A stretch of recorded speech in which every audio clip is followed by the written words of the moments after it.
my bathtub in Florida. That's amazing. I'm so glad this is your new routine now to watch me from the bathtub. Nothing makes me happier than to know that there's one person watching me from their bathtub at all times.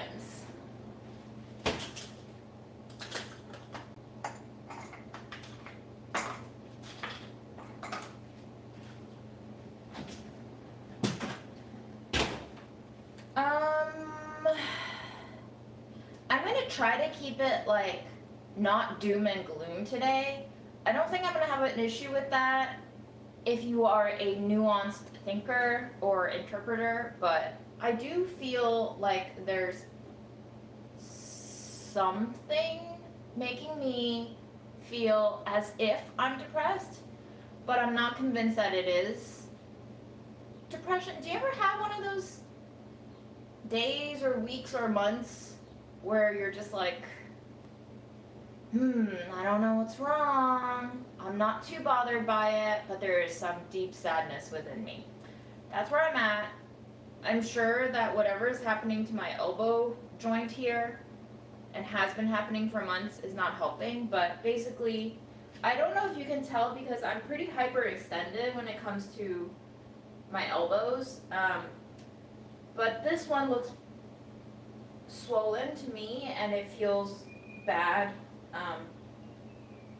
Yeah, this one feels like it's getting increasingly swollen. It's been hurting for months, and it's actually the reason why I went to see a doctor, because I was like, I didn't injure this elbow, it just started hurting one day, and it keeps on hurting, and I don't know why.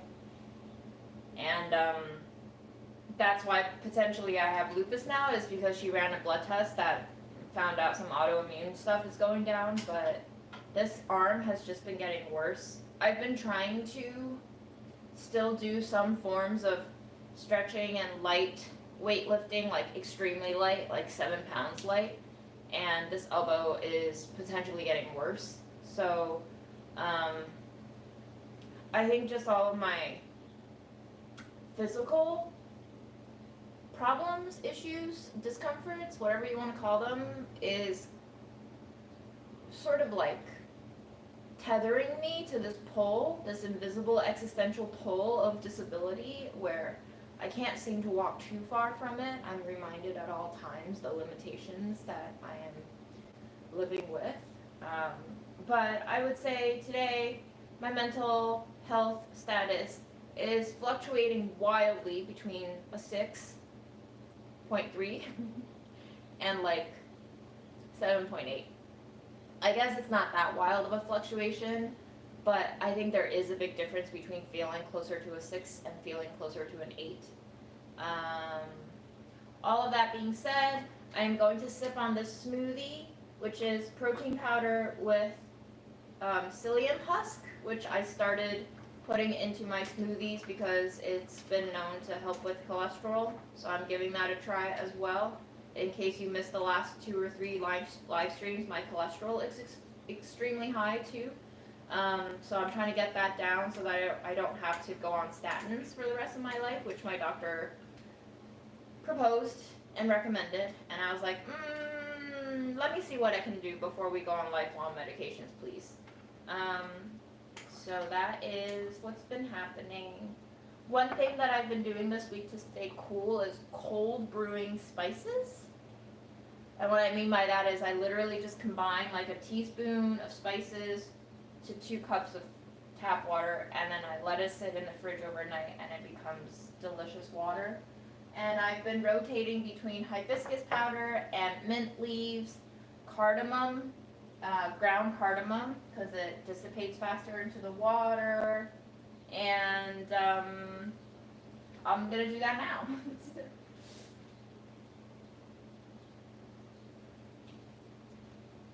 It's just some ground cardamom. I'm just going to shake some into the jar. I aim for about a teaspoon, and sometimes I double brew it, meaning I just refill it with water after I drain it the first time, so that much spices. And then fill it up with water, give it a little shake after it's lidded, and let it sit in the fridge. Make sure it's secure.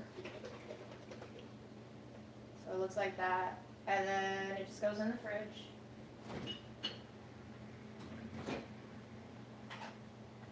And this is what hibiscus looks like after a night in the fridge.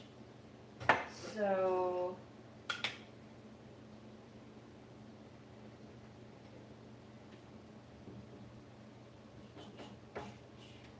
yes, let's drink out of a pretty glass. And by pretty glass, I just mean not jar. I usually drink out of it. Cheers. And hibiscus is known to help normalize blood pressure too. It's pretty high in vitamin C, so that has some health benefits too. This jar is awful at pouring without dribbling. Let me just tidy up here. But yeah, it's a beautiful color. It feels really nice and smooth and slightly tart and a little bit of a silky mouthfeel. I think there's like some sort of pectin in here basically, and it's been delightful on the 90 plus days.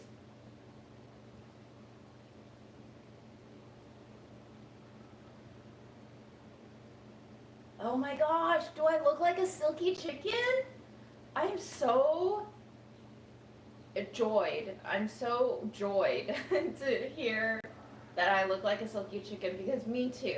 I love silky chickens. They are awful to eat. They've never tasted good in my experience. And I think Chinese people like to eat silky chickens a lot, especially the black-skinned ones, because they're known for medicinal purposes. But that always just meant that my mom like always cooked the silky chicken, which is already very skinny. It's like a very skinny chicken, like very lean. And then you would overcook it because it's chicken soup meant to draw out the medicinal properties of the chicken into the broth. So by the time you eat the meat, it's like squeaky dry straw. And then there would always be like jujubes and other things floating in that soup. But they are delightful. They are delightful creatures, and I love to stare at their silly little plumage. You've watched me for over 4 years. That's a long time. I posted a selfie this week on Instagram of my new haircut, and it's gotten way more engagement than like anything I've ever posted in the last year plus, maybe since the genocide started. I don't know what's going on with the algorithm. Maybe that's part of it, or maybe just that selfie like incensed people to engage. But a few of the comments were quite interesting. They were like, one of them was like a straight hater comment, which is fine, and I don't take them down and I don't shut them down, but I like, if they engage or if others engage with them, I try to like moderate it a little bit so it doesn't get too toxic. But there were some comments that were just like, I worry about you. And I'm just like, okay. Thanks, Mom. What are you worried about, man? It's just hair.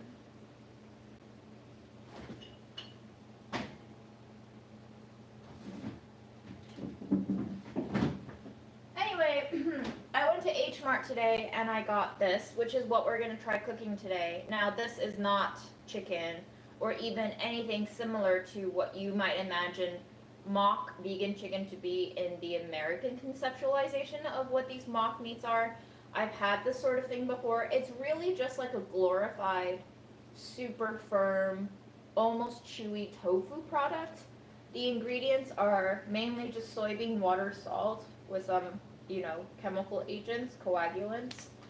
So soybean water, salt, magnesium chloride, sodium carbonate, and that's it. And here's the nutritional panel if you're interested in the nutrition. And this was on sale at H Mart for $1.99, and I got 3 packs of it. 2 of them are sitting in the freezer, mainly because I just want to try out all the vegan proteins and see what sticks. even if my cholesterol improves after these 3 months of experimentation, I'm hoping to kind of shift my diet a little bit, because as it turns out, eating organ meat is probably not good for your cholesterol over time, and I'm not young anymore. I remember when I was like in my late teens, all the adults who were around the ages of, 40 something to 70 something, they were just like, yeah, you're young, you can eat anything now, but be careful, because when you're old, you can't do this anymore, so enjoy it now. And I think I finally reached the age that they were prophesizing about, that I can't just enjoy anything I want anymore. And I'm turning 36 in 3 months. And ladies and gentlemen and everyone else that don't want to be a lady or a gentleman, I guess mid-30s is the time when you have to be an adult, just according to the biological rhythms of your life-death sentence. So I think what I'm going to do is actually, let me see how many servings there are. They say there's approximately 6 servings per container, and each serving is 85 grams, and there's 500 grams in here, so that's about right. And each serving, so 1/6 of this packet is 200 calories or so, with 20% total fat, 13% saturated fat, 14% dietary fiber, almost 10% sodium, and 17 grams of protein. 17 grams of protein for 200 calories. Let me just give you an idea of the protein value per calorie here. I know America's obsessed with protein right now. So I got this. It's a peanut powder and brown rice protein powder. It doesn't taste great, but I just got it because this one wasn't on sale and this one wasn't, and I never tried it before. So this one has 190 calories, pretty similar to that 210 calories, with 20% 20 grams of protein. So a little bit better or higher protein exchange value per calorie. And this one is 150 calories for 21 grams of protein. So this one is the best if you want protein per calorie. This one is the worst, but this one is also the most, could you say, natural? Because I feel like when you extract just the protein powder from pea, brown rice, mung bean, and chia seed, that is a lot more extraction and processing than just soybeans, salt, and water. But, and obviously there's artificial sweeteners and gums in here, so there you go.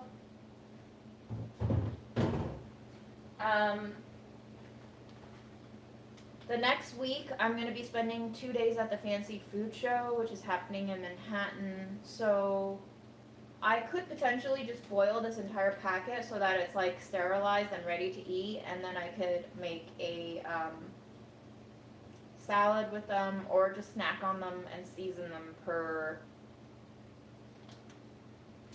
meal. All the cooking instructions are in Chinese, so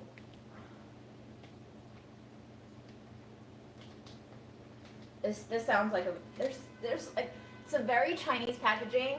There's like rhymes and mottos of what this product is on both sides of the packaging, so it's like 2 scrolling poems.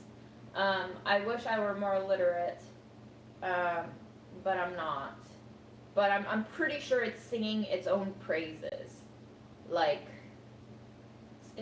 I think this one says 不碎不断 厨师满意. I'm not sure. I'm just guessing some of the characters, but does that mean no break, no disconnection, the chef is satisfied? I don't know. It's hilarious. Anyway, I'm going to put on a pot of water while the temperatures are still well below, 85 degrees Fahrenheit outside, and we're going to boil this, and I might boil,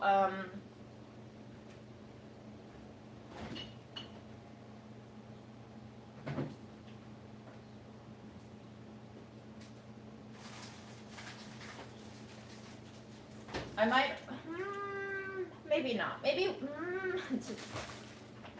let me check the weather to see how hot it's going to get, because I have to plan ahead if the weather is going to become gross again. So, okay, oh boy, okay, so tomorrow's 89 degrees. Okay, yes, it's gonna ride a little high. Right, so I'm gonna put on a pot of water. This is how my brain thinks when I meal prep every time. Put on a pot of water, boil it, boil this, strain it out.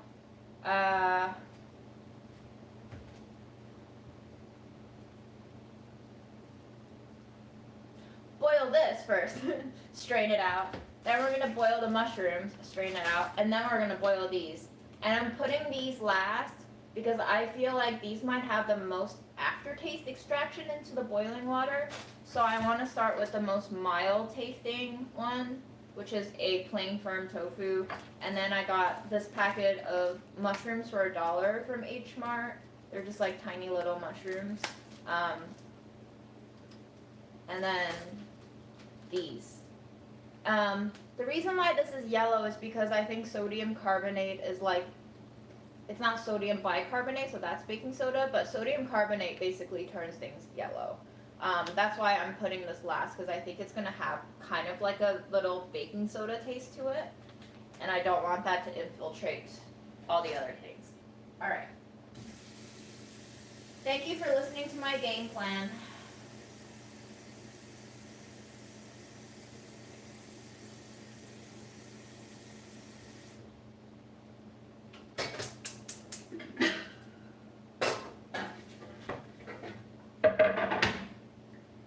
Now I'm just gonna cut my tofu up.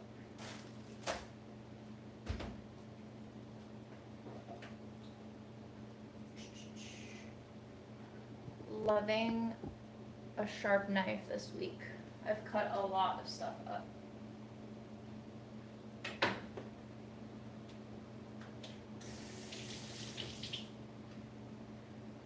Not gonna lie, I think stevia is probably not good for us in the long term, but it does taste mighty good in that protein powder. The one that I don't like as much has monk fruit extract as the sugar alternative, and it's like definitely not as sweetening as the one that has both stevia and monk fruit. But also, the one that tastes better now is now owned by Nestle, I believe. Orgain. I think when I first started eating Orgain years ago, they were not owned by Nestle, but I think they're now owned by Nestle, or one of those big conglomerates that like basically kill people. Not exaggerating. I think Nestle has killed like union organizers before. Coca-Cola's killed people.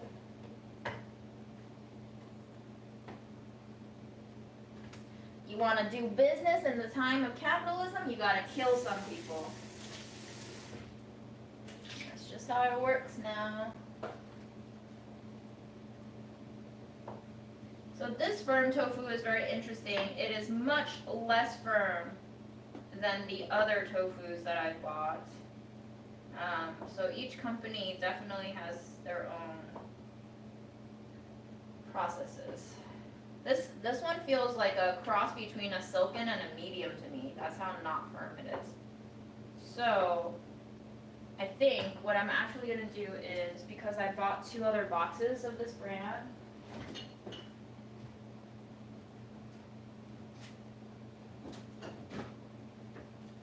even just taking the tofu box out with one arm hurt my elbow just now. That's how abnormal my joints are now. And this is 1 pound, by the way. So anyway, I'm going to freeze these 2 packages because that's going to change the texture of the protein coagulation a little bit and make them spongier and sturdier. It's a trick that my mom used to do all the time when she wanted to make like salmon soup with tofu. And it turns the tofu into much more of a porous sponge, so it makes the texture rougher. If you think about how, if you've ever frozen like a carrot and then you defrost it and then the carrot kind of turns wilty and then you can squeeze a lot of water out of it and it's like soft, that's kind of what happens to tofu. But you can see it developing like a porousness to it, so the holes in the structure become bigger.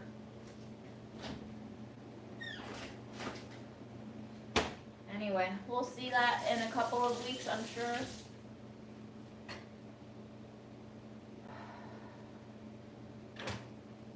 Yeah, this is really not a firm tofu feel to me.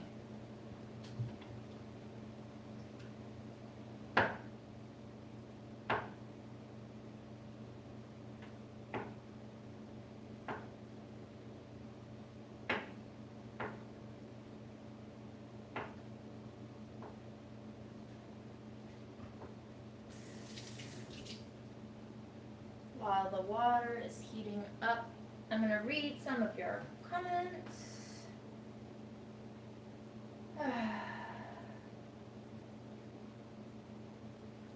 Like, it's not really melancholy anymore because I feel like melancholy feels almost kind of sweet, but it does feel a little bit like Melancholia, the Lars von Trier movie, but not that exacerbated. Like, I feel like she was, oh, that feels good on my elbow. I feel like that movie was very evocative of what deep, deep depression feels like, but there is a sort of sense of, like, dragging yourself through mud lately. And it's not the same kind of depression that I had, like, even 10 years ago. Definitely not the kind of depression I had 20 years ago, but I don't know if I had depression 30 years ago, but I think I'm much more grateful now for my circumstances, and I can be very appreciative of how secure I am, at least in the materialist sense. But I think just going through, like, physical ailment and recognizing the breakdown of at least my imaginary fairy tale of what society is supposed to be has been pretty debilitating on several fronts, where it just feels a little bit like I could get out of bed today and do things, but I could also not.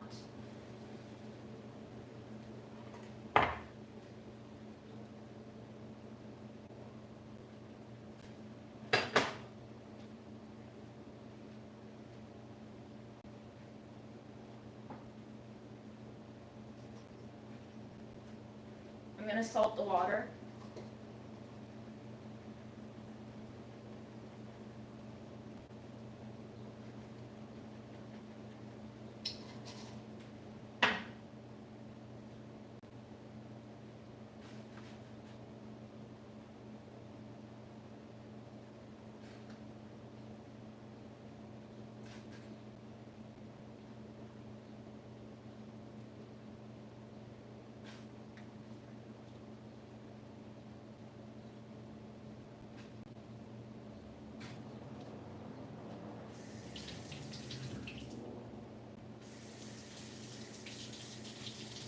I've gone through the type of depression before where I was like 85% convinced that there is no reason to be alive, that it's all very pointless, and that life is just painful. And now my I guess mind is at a place where it recognizes that life is painful, it recognizes that life always is painful, to various degrees, to various people, in various times. But it's also seeing like a balanced view of there is pain, but there is also this other realm of experience, and it's also recognizing that there is no like right or wrong way to be. Even dying is not right or wrong. So it's much more nuanced, but it still feels like there's just a deep sense of like grief, you know, like there's a deep echoing of why is this the way things are. And I think it's not like I'm trying to figure it out anymore, whereas before I was like, why is it like this? Why can't it be better? Now I'm just like, yeah, why is it like this? Subtle difference, but there is one.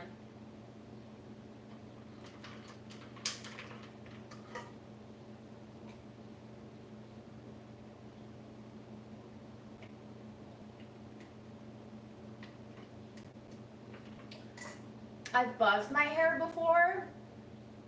I don't think it's a great look, but I'm not against buzzing it. And also, I think not against buzzing it, not afraid of buzzing it is what is leading me on this hair journey. I've been cutting my hair almost like nightly over the last 5 weeks now. And it's been very exciting in a lot of ways. Like, just to put it into perspective, I haven't been able to do a lot of things, right? I see friends sometimes, but then other times I'm like exhausted. Oh, why is the back of my spoon rusted? That's weird. So cutting hair has been like a new hobby, which is a problem because once I run out of hair, I'm gonna have to find a new hobby. But for now, it's like a hobby that I can do indoors without leaving, and all I have to do is spend like $30 on scissors and feathering razors, and I already had the buzzer from when I had to cut grandma's hair. And it's been kind of therapeutic in a lot of ways too. Like, having to use the same buzzer that I cut my grandmother's hair on has brought on a whole different dimension of grieving and integrating grief too. Like, it's really, I'm not gonna say hard because it's not like hard in that sense, but it brings on a lot of memories and feelings and unprocessed thoughts and emotions and regrets and guilt complexes, and it's just raw, you know? But it's helpful in that way too, because I think interacting with things that remind me of a previous time, remind me of people that was in my life, remind me of my previous self, you know, because I think I was a different person when my mom was still here, and then when my mom died, and then when I took on care for grandmother, and then when grandma entered into hospice and my health started declining. I think there's been various stages of development for me, and just interacting with objects from those different time periods kind of helped me process and integrate myself, which is like kind of grueling emotionally. It's really draining sometimes to just like be holding this buzzer, and then I'm like, oh, I have to clean this off. And there's like so many different facets of dealing with that object. I have to clean it off because grandma's scalp had like weird bumps on it, and I don't know if it's contagious, and if I don't clean it off, I might give myself that skin condition. That's one concern, right? That's like the most physical animal survival instinct level. And then there's another of like, oh, there's still grandma's hair, bits, trapped in between the mechanisms of this buzzer, and I'm just like having to let go of that piece of her too. And then, you know, just turning on the buzzer and cutting my own hair with it brings up memories of the last time I used the buzzer on her. She was already kind of mentally gone at that point. She was turning into a child. Like, I had been hurting her with the buzzer because her skin had turned so fragile, and her like emotionalities had turned into a child's emotionality. So like everything was like, ow, don't hurt me, you know, like that kind of reaction, even though I was trying to be gentle with it. But her condition was just not at that level of endurance anymore. And that then made me think about how I was too late to recognize just how weakened she had become and just how close to death she was. And that brings up regret and guilt and shame to some level that I'm much more capable of like digesting now, because I've done it so much more than I used to do it. But it's even just the act of using a buzzer can bring up so much internal turning, and life is exhausting when you have so many associations with the most simple of objects. You know, still got like 3 or 4 dumplings sitting in the freezer from when grandma was still alive. And I was thinking about it all week. I was like, do I eat them now? or should I wait until after my 3 month diet, experiment is over? And will they still taste good then? And this is just how my brain works. It's just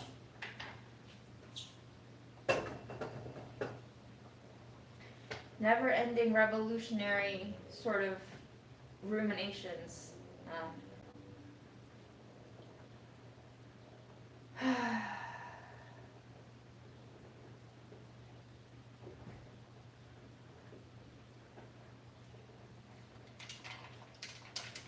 Yes, I do love Orgain, Valeria. I just saw your comment. I like the chocolate one. The vanilla one is like nice, but boring after a while. I currently have the coffee one, which if your mom likes coffee, is pretty good.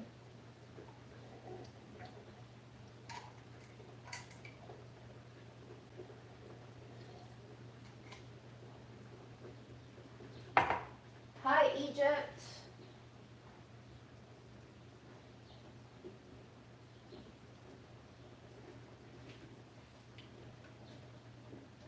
Yes, there is organic Reb A, which is a stevia extract. Ooh.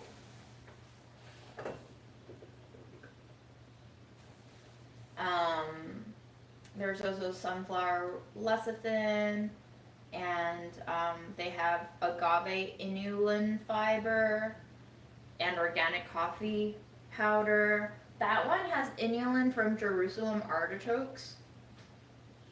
So I guess different plants can all extract inulin. I have not experienced huge digestive issues yet. Inulin tended to give me a lot of reactionary side effects like gastrointestinal bloating and cramping, but I haven't had any of those yet. I've also been taking omega-3 fish oil twice a day. My doctor recommended two tablets a day, so I've been trying to take that in as well. Just throwing pasta at a wall for 3 months and seeing if I can get my cholesterol down. So we'll report back.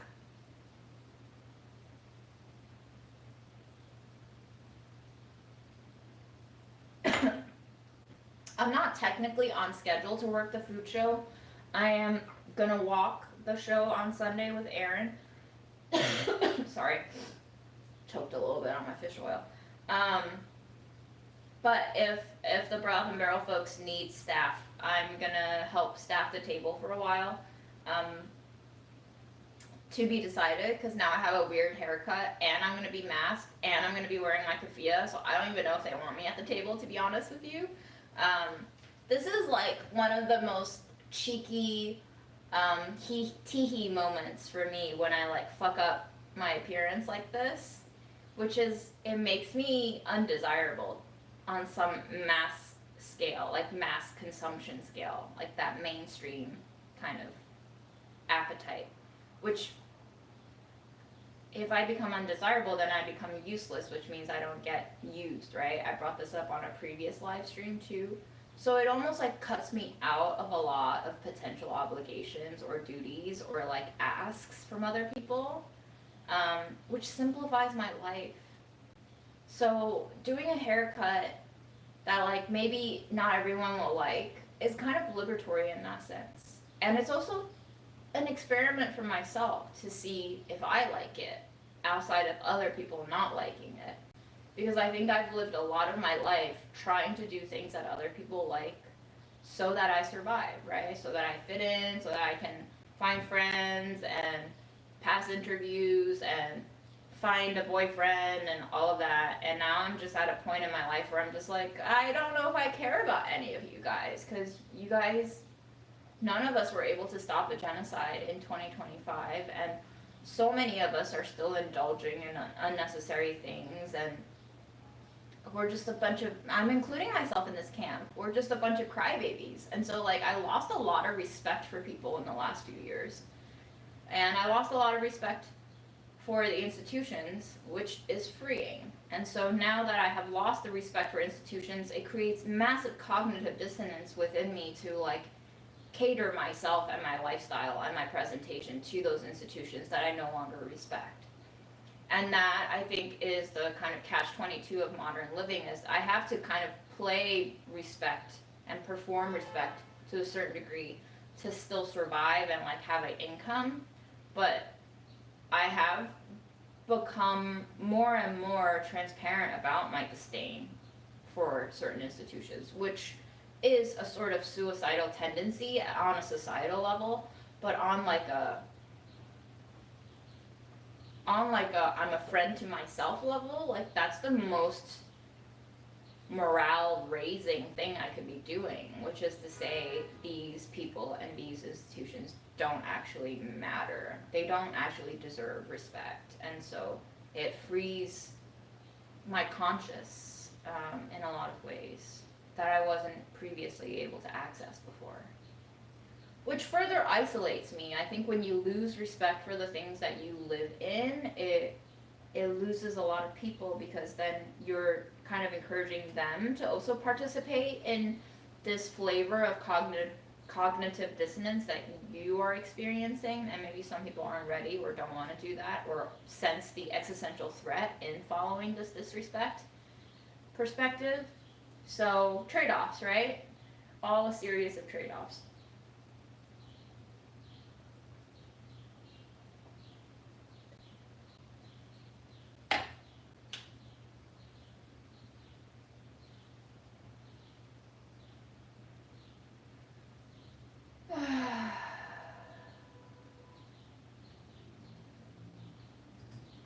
I'm gonna fish the tofu out. I'm gonna turn off the heat. I'm gonna wash these mushrooms. These cute little guys. By the way, I cooked the rest of my black quinoa. I am suffering through it. And I know a lot of you are just like, why don't you just throw it out if it grosses you out that much and it's gritty? But I believe I have been accomplishing something. Maybe it's self-delusional, I don't know, but I feel like I've become more exposure therapied to the fear of the look of the quinoa, and to just like through handling it and eating it and prepping it.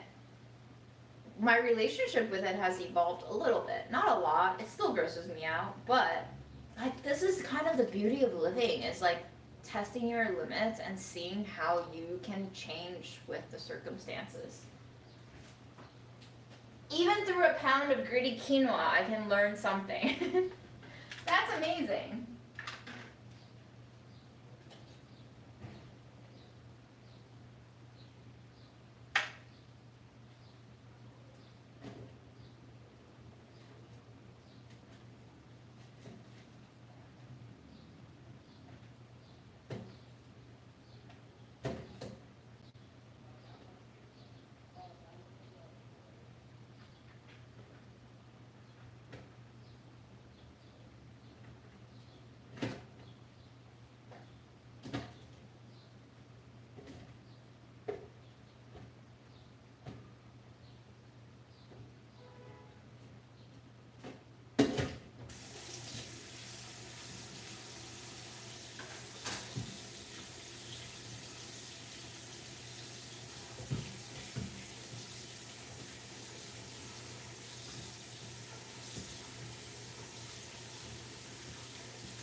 And like 1 or 5 grains of quinoa doesn't bother me, but when it's a whole bowl of them, it's just like unbelievably triggering on some level. And I also think about how like the mushrooms kind of freaked me out too as a little bundle, but when I break them down to just like 3 or 4, they're so cute, right? And then I break them down to 1, how cute is that, right? And this is how my brain works. And then I think about it on like the political level, how it's tolerable to the system when 100 people are like, no, fuck you, this is wrong. But when 100,000 people start saying that, when 1 million people show up to protest that, that's when they bring out the bad boys and the guns, right? Thought association.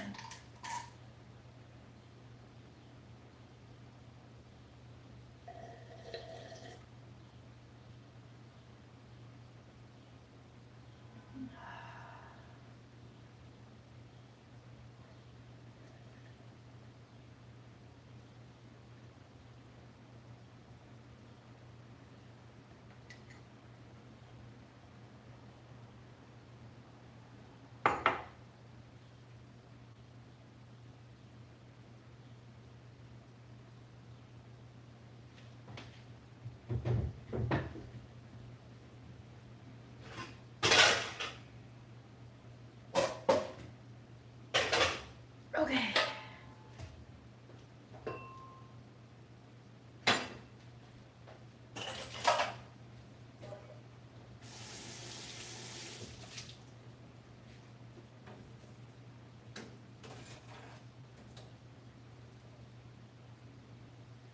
Yeah, this is totally not firm. This is definitely like a medium tofu. I never get this kind of jiggle from a firm. Strange way to brand your tofu.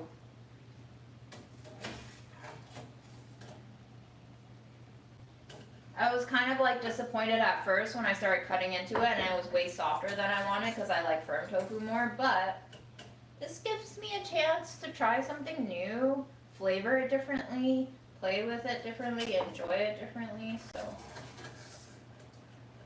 I don't know. I just think like 10 years prior to now, I would have been like sulky about how this tofu wasn't exactly the texture I wanted. And now I'm just like, alright, we'll roll with it. And that is growth to me. That's why I think it's like fascinating to watch myself change, because you just never know who you'll be in a year's time.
Okay, I'm reading comments from a while back. Someone asked, would you ever reach out to someone from an old period of your life in a new one than if you felt like a new you? I mean, I have been reaching out to people from a past life. I've been reaching out to people that I went to college with, and it's been really fun to catch up with some of them and to learn from them too. One of my old classmates just like gave me a whole bunch of podcasts to listen to, and they've all been really informative and like therapeutic, so why not? Those people from the old part of my life have also become new people.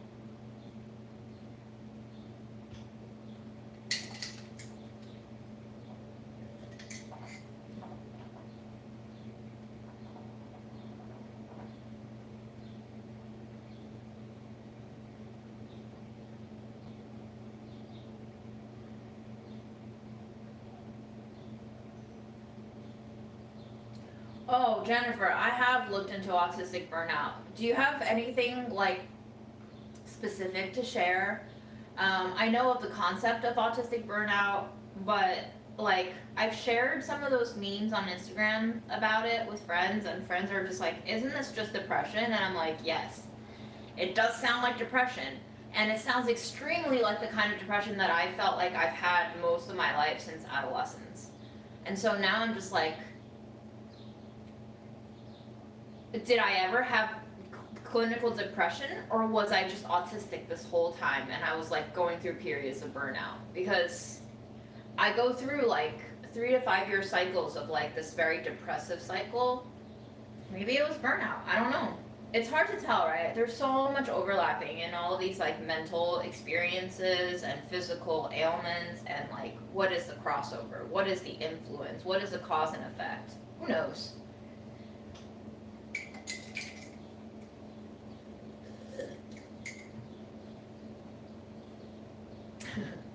I'm malting. Yes. I love this experience of malting too. I mean, I'm molting from the inside too. All of my muscles are weakening and my joints are breaking down, and maybe I'm turning into compost, you know? Maybe this is a process, and so I just have to roll with it. Egypt trip was the last trip before Mom passed away. Yeah. Correct. That was a long time ago. And the last time I traveled was to Mexico for work, and that was 2 years ago.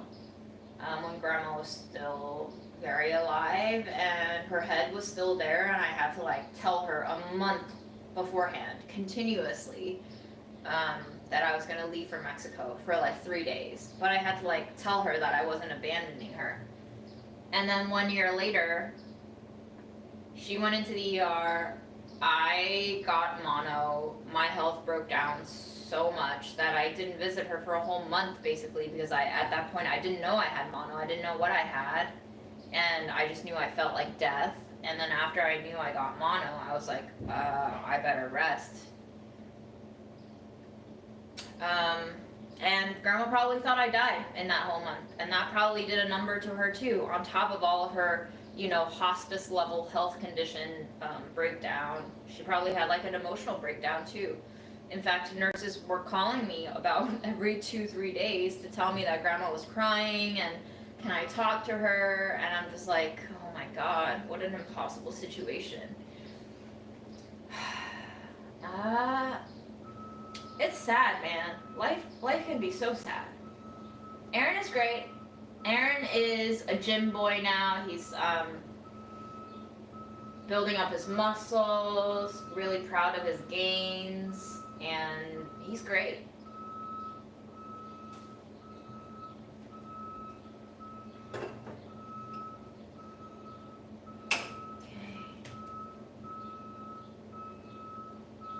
I might shave the head. I don't know about wearing a wig though. I hate things on my head. I even hate wearing hats. I almost never wear hats.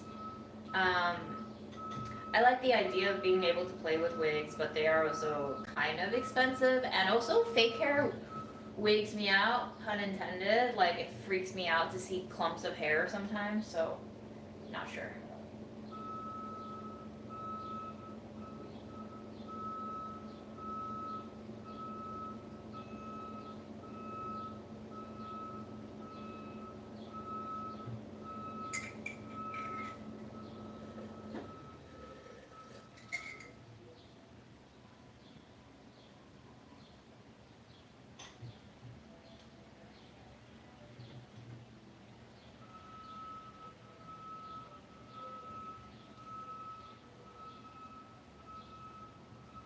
Oh my gosh, you're trying to save money to leave the US.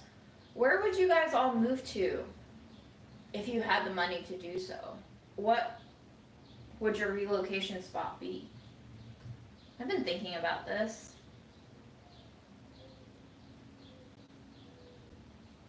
You used to be one of the hardest women I would follow, hell-bent on opinion.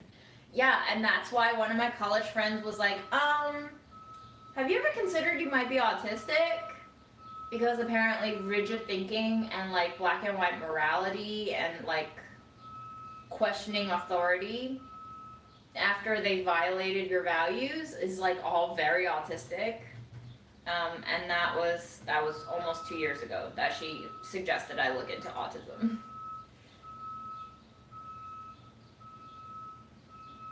I did vote for Zoran, of course. If I were to vote, obviously would have to rank Zoran first. Brad was second because they're BFFs now in the political arena. But Cuomo's running independent. Eric Adams is also running independent, I think. So I hope both of those losers split the vote and Zoran wins in November, but nothing is set. But even if Zoran wins, then what? You know, like, we've seen what the political machine does. And it's great to have a representative like Zoran if we're talking about electoralism, but electoralism itself has its limits of actual change to the system that it feeds into, right? So just having multiple levels of awareness of engagement and cause and effect and impact is useful in thinking about this, because politics, especially in the US, can become too much like sports. Um, did I just fart? No, but I'm holding one in right now. And I do need to pee, so maybe I'll fart in the bathroom soon. Was that TMI? You asked. I answered.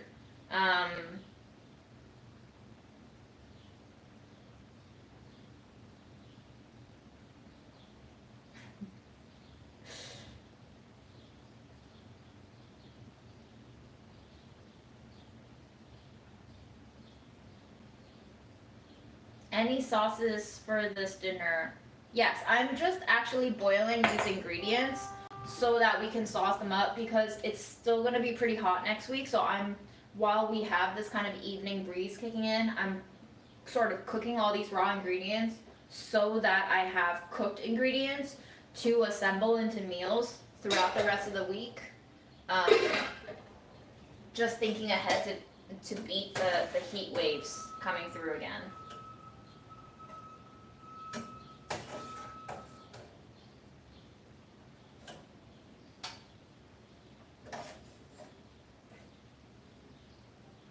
I actually have some carrots too, and I would love to cook the carrots into something too.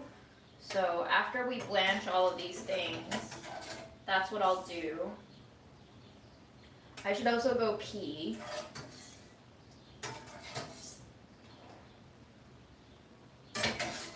And I love reading all of your comments, and I know I'm late to the speed of your comments, but please do keep commenting. I will joyfully read all of them.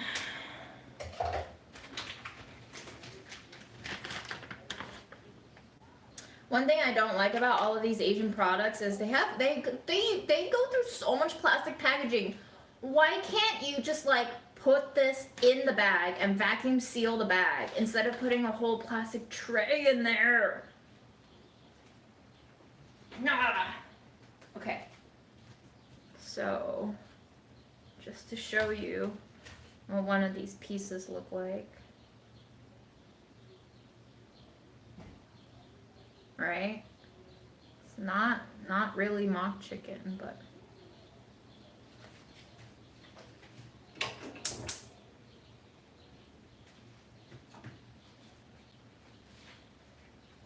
so there's 6 servings in here, which means I should have enough protein between this and a block of tofu for the week, and I will keep drinking my shakes.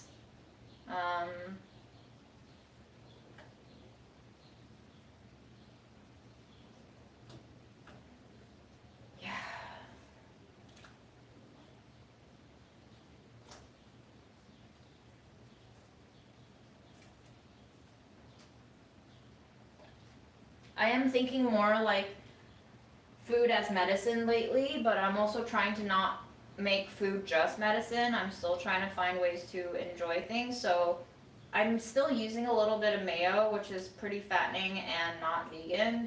But I think once I finish out that bottle of QP, I'll also just try not to do mayo. But, you know, you still need a little fat. I've been drizzling some sesame oil into my salads. I have some chili oil, like chili crisp oil still in the fridge that I might use some of. I guess it's all just learning how to moderate too. Hopefully I can see a little bit of a dip in the cholesterol. I'm hoping for at least 15 points of change in the next 3 months, because I shot up 30 points in 2 months. I feel like I could make it go down 15 points in 3 months, you know. That is if it's not correlated and caused by another health condition that is currently undiagnosed. If it is genetic, then I guess I won't have any effect on it, but I'm hoping it has some degree of diet and lifestyle impact.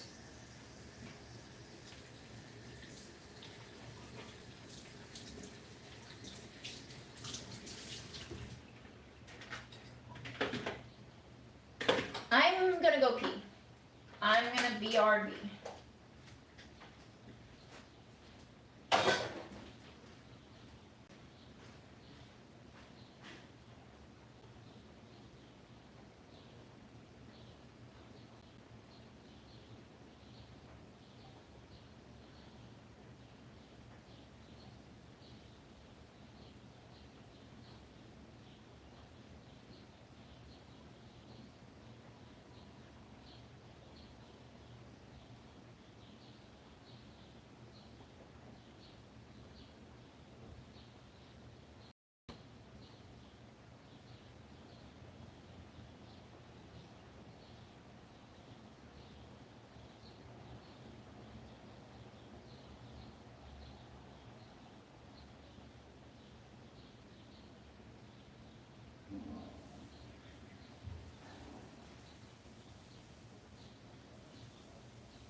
That was great. Peeing is great. You should go pee if you need to pee, by the way. Just a reminder. Apparently autistic people can be like really bad about listening to their body cues regarding what it is that their body needs. So peeing, being hungry, all of those things, they can be late to register, or they can just be like really normalized and delaying those physical needs. So don't do that to yourself.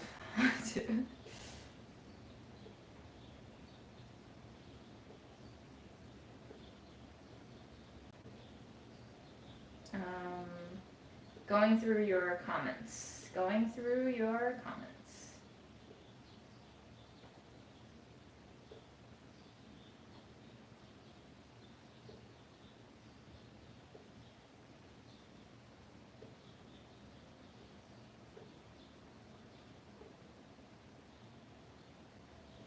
Dr. Megan Anna Neff.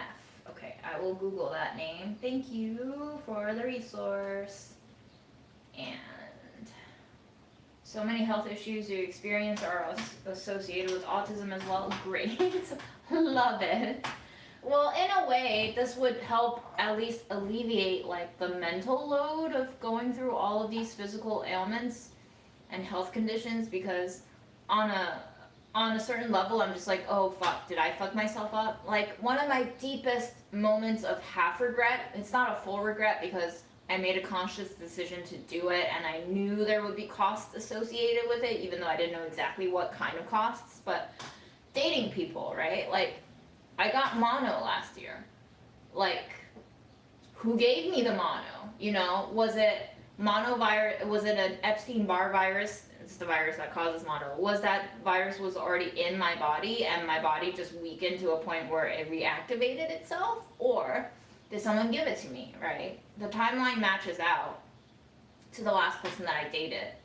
He was sick in April, got better a month later, you know, we kissed and did other stuff, and I had mono less than 2 months later. And there is an incubacy period for that virus too. So I think about it all the time, like, if I had not done certain things in my life, would I still be in this physical position now? And, you know, there's definitely moments where I'm just like, ah, fuck, I fucked myself over by doing those things.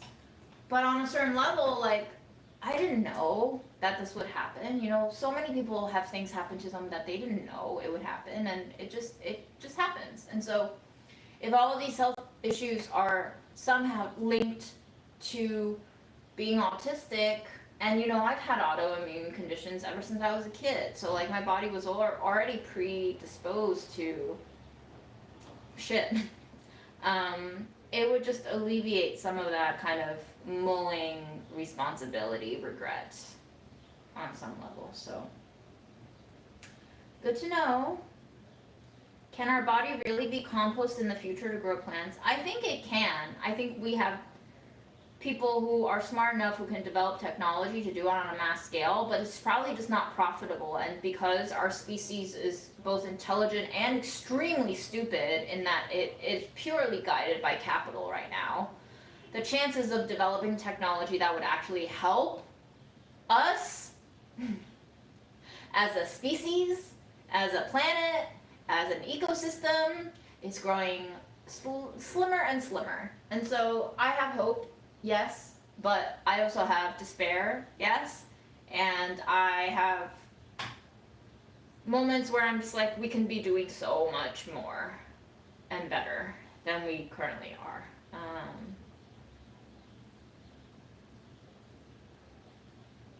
Yes, we can both have a vegan buzz cut summer. Vegan buzz cut summer sounds so good, actually. If everyone did a buzz cut and went vegan for the summer, can you imagine the kind of environmental, socio-political impact we could have if that were like a seasonal thing? I mean, it would only take like 2 or 3 years for the system to co-opt it. But if everyone just went vegan for a whole summer, and let's hope they don't go for the Impossible meats and, you know, the Beyond Burgers, and let's hope they go for more whole foods, like the environmental impact of a whole country like America not eating beef for 3 months would be like pretty drastic. Can you imagine that experiment going through? And the experiment of having everybody buzz their head every summer, it would like liberate us because it would make people not cling to certain standards of beauty and like decorum and just, I don't know, break down so much of our little jail cells. Anyway, that's an amazing idea. And it made me very happy to think about people doing that. So thank you. Vegan buzz cut summer for all.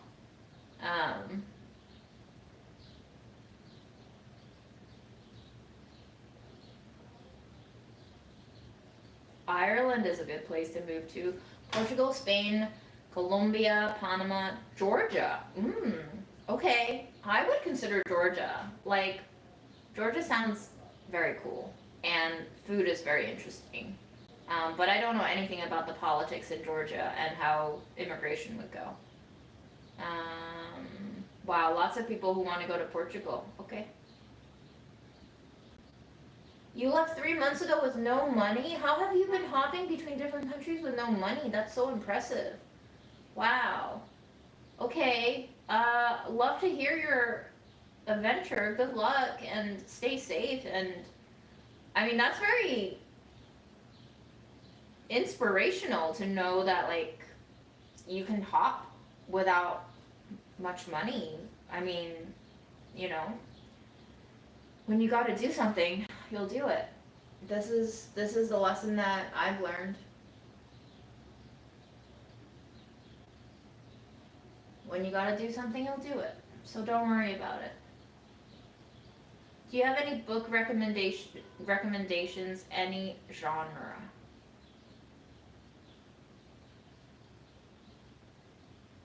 I've been posting a lot of excerpts on my Instagram, but I don't know if I would like recommend those books to anyone without knowing what they're into, you know? So,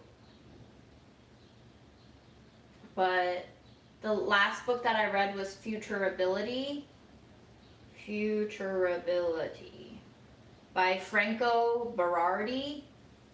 Futurability, the Age of Impotence and the Horizon of Possibility. That was the last book that I read.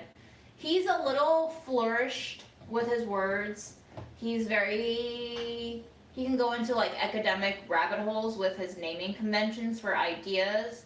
And they're not like mind-blowing ideas, but I think he does reframe them in a way that almost feels sci-fi-y, because our world is kind of sci-fi now. So it felt very applicable in terms of thinking about political dread and also political possibility. It like situated in the current timeline that we're in regarding AI, regarding military industrial complex, and how much these systems have developed and how extensive their tendrils have become. You can read, you know, older works that are still applicable. Like, you know, I have friends who are Marxists and they still read Marx and Engels and all of that. But I just feel like there's so much that has been outdated. It's not that their principles are wrong. There are still some through lines that you can carry through time.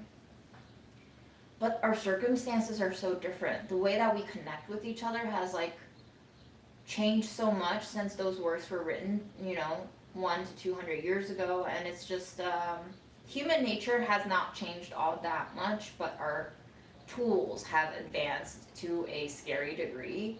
And so some of our tactics also have to advance alongside the technological developments. So that was very interesting to read. And he's very, if you don't like dismiss the kind of academic frou-frou right off the bat, you can really sink into that book as a sort of like romantic sci-fi academia summary of our times.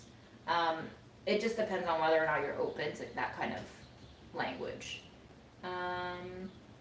And I actually went to the library yesterday, and let me show you.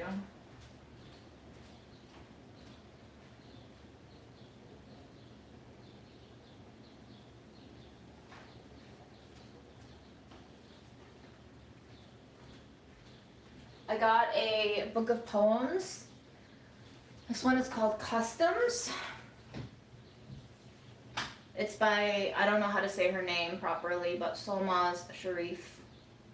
I don't exactly understand what she's writing about, but her relationship with language is so potent. It's every single poem has tension in it. It carries a certain atmosphere with it. So even though I can't personally relate to everything, it is quite a cultural, political, reflective sort of collection of poetry. There is so much style in the language that feels like you're watching a play unfold. And it's present in most of her poems, which I'm really enjoying that aspect of. And then on the new shelf, I came across this. So I'll be reading about the autistic brain and see what Temple Grandin has to say about it.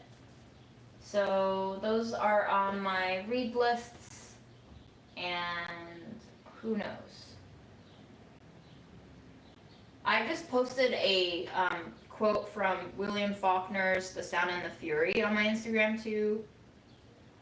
And I thought about this, I thought of this quote when I was thinking about how my Instagram is kind of like a museum of my personal life. And I think some people make it mean more than what I intended to be. And anyway, I was thinking about the word museum, and for some reason I thought of the word mausoleum, and that word I first kind of really engaged with in this William Faulkner Sound and the Fury section. And it's in Quentin's section of the book, and it's under the chapter June 2nd, 1910. And if you have read The Sound and the Fury, you know that like punctuation is sometimes non-existent because he goes into stream of consciousness, but this was one of my favorite literature passages in K through 12 education. I remember this was the first book that I read where I was like, wow, books, literature, like finally understanding what literature was and not just a book. I think this was the first book that like really made me feel something, and it really kind of woke the depressed mind in me. And it sounds like a bad thing, but it actually just put into words what feelings I had been experiencing all along without knowing what it was that I was going through. So anyway, here's the passage. June 2nd, 1910. When the shadow of the sash appeared on the curtains, it was between 7 and 8 o'clock, and then I was in time again, hearing the watch. It was grandfather's, and when father gave it to me, he said, "Quentin, I give you the mausoleum of all hope and desire. It's rather excruciatingly apt that you will use it to gain the reductio absurdum of all human experience, which can fit your individual needs no better than it fitted his or his father's.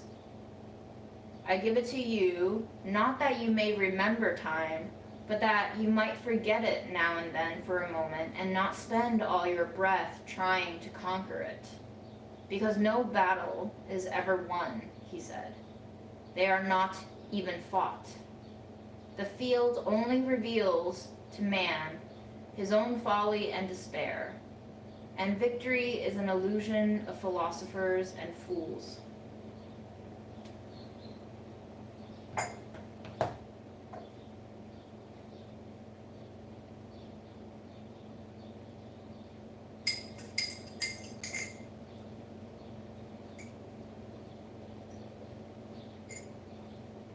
Wait, Amy and Gary, can I come to your castle in Cork? I'll pitch into your castle fund. How much do we need for a castle in Cork?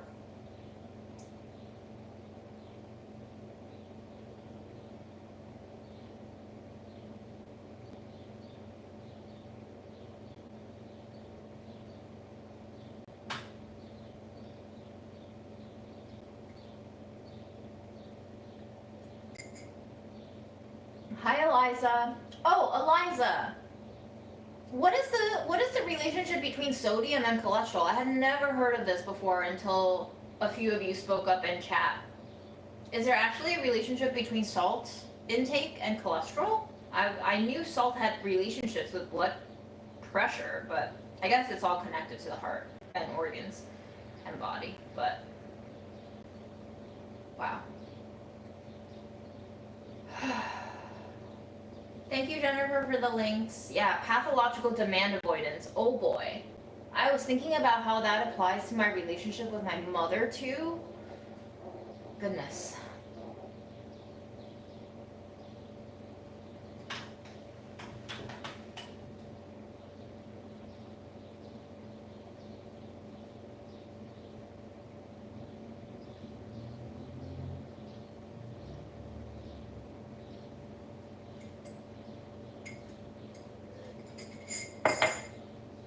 Well, technically seitan is made out of gluten, so if you can't have soy, you can try seitan, but some people are also allergic to gluten, so I don't know.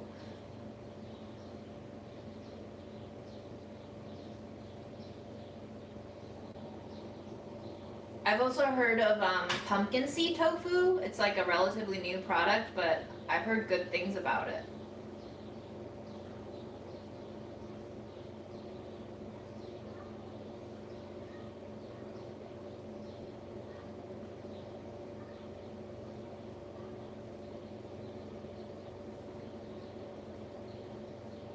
That's super cool, JM. Sorry to hear that your, family dynamics was not good, but really, really awesome that you made that move, and I'm happy to hear that it's working out.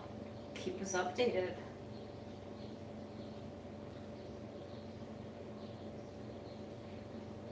Man. For a long time, I was thinking about what would happen to my life once I didn't have grandma under my charge, and now that grandma isn't under my charge, my health is shit. So life just feels like a series of challenges sometimes, like you always dream, once I get ABC done, I'll be smooth sailing from there. But like ABC is done, but DEF is on the horizon. And then by the time you make it through the alphabet of troubles, you might be dead. So.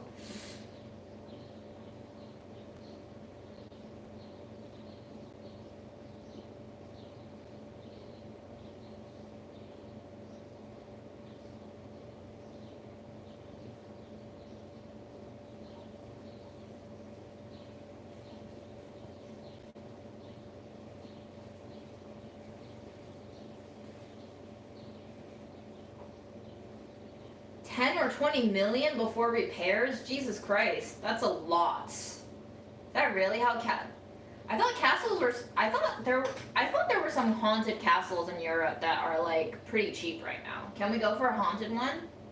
We could like make some content there too.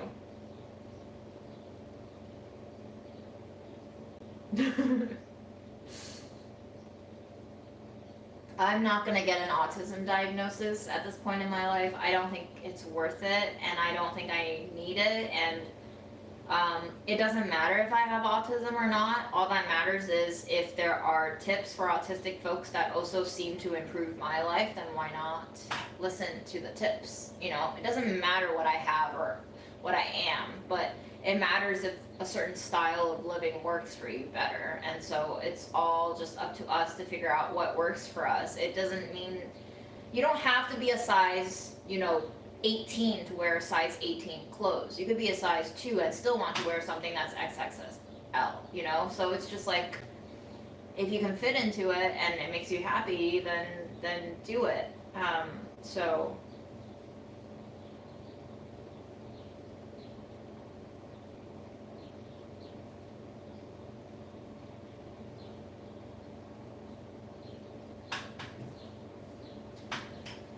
seitan isn't a complete protein. There are very few complete proteins, but yes, you always have to eat other things to make up that nutritional profile. I mean, I should hope nobody's eating just seitan, so.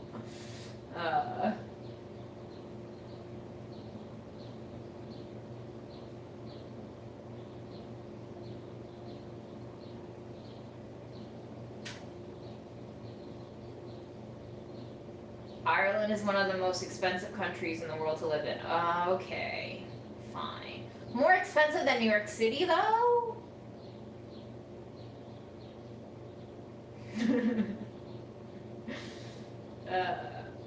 My brain is not poisoned by content creation, y'all. If anything, I'm done with content creation for now. But, you know, haunted castles, why not? Our lives are already so haunted now. Wouldn't you want, like, real haunting, unlike manufactured haunting? I want to know what else is out there in this world that is not of this world. Trip into the extra dimension. Cheapest intact castle I've seen.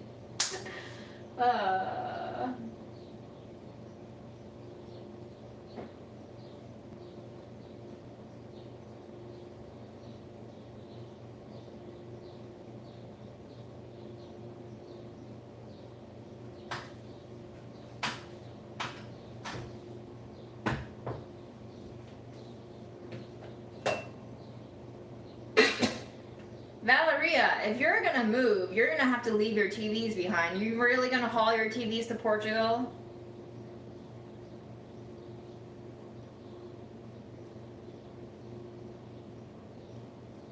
Oh, interesting. Okay, thanks, Eliza. Very cool to learn all of these things that I had no clue about. All right.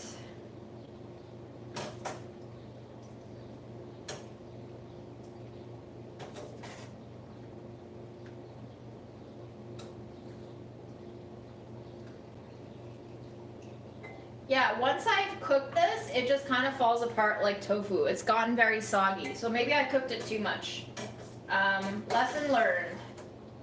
Don't cook the mock chicken too much. It'll fall apart. It's like crumbling. Just like tofu. Which is good, actually. I'm glad that it is falling apart because that means there's not a lot of super additives in here, but yeah, it's just turning into mush.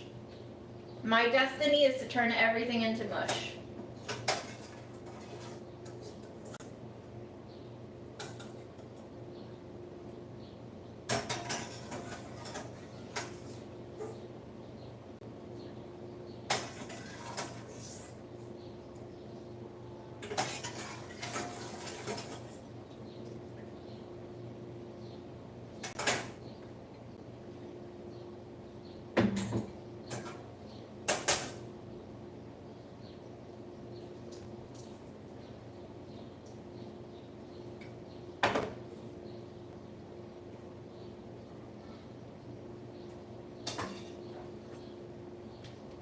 And this is how yellow the cooking water has become.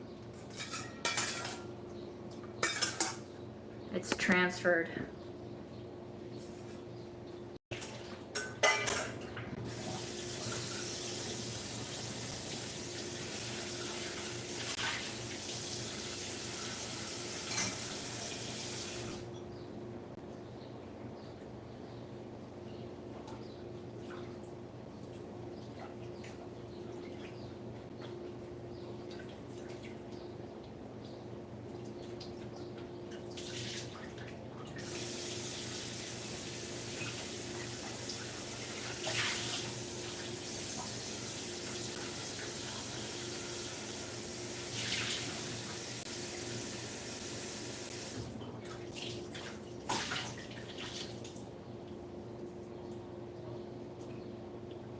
All right, so we got our soft tofu, we've got our mushrooms.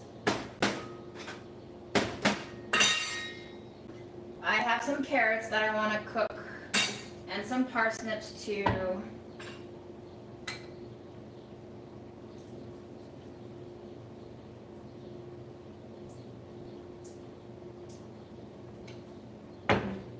You know what I just realized?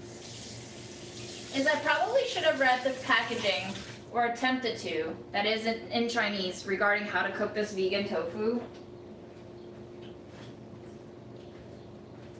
Oh yeah, that just tastes like buttery tofu. I think the baking soda gives it like a butteriness to it. 400 grams of it, which is weird because the package is 500 grams. And then, oh, you were supposed to wash this. Good thing I boiled it. Wash it and then add in some cooking wine, soy sauce, maybe like a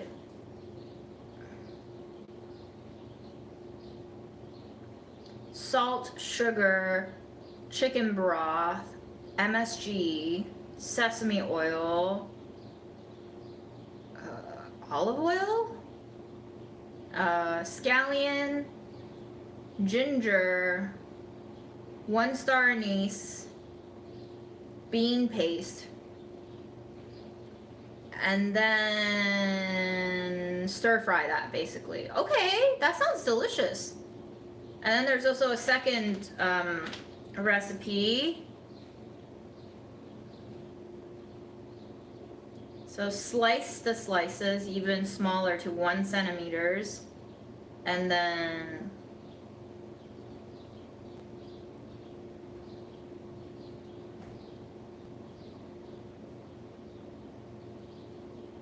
stir fry it with spices until golden, and then stew it with other spices. Okay, interesting. Good to know.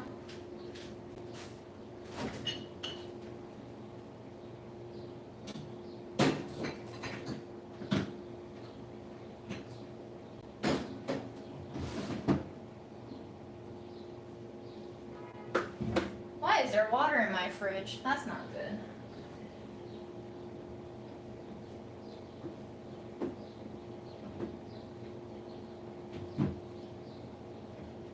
Why is there so much water in my fridge? What leaked?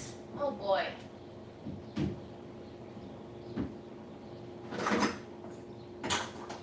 Oh boy.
Alright, we're gonna cook with a little olive oil, and we're gonna cook our parsnips and carrots, and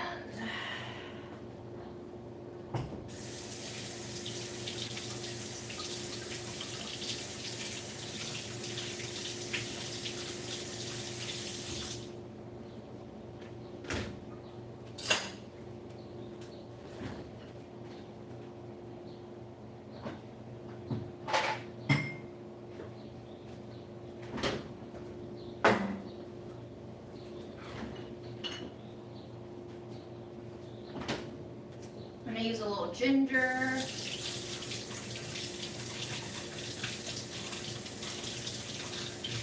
think I'm gonna make this like a miso carrot parsnip thing. But my olive oil was in the fridge, so I'm gonna let it, I'm gonna let it come to room temp a little bit. Meanwhile, we can peel our parsnips. Yes, red yeast rice. Funnily enough, I do have some, so I can add it into this cooking. I don't actually know how to use it. I've just been like shaking it into my salads, honestly. I don't know if you're supposed to eat it like that or cook it, but I haven't died yet. Famous last words.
Have you guys experienced anything in life as you grew into new people? Moments where you were just like, oh, I don't actually need that? And it could be like a concrete material thing, like I don't need a huge TV. But I'm thinking more of like concepts. Like developing a new relationship to feeling like you need happiness per se, or feeling like you need love, or anything like that.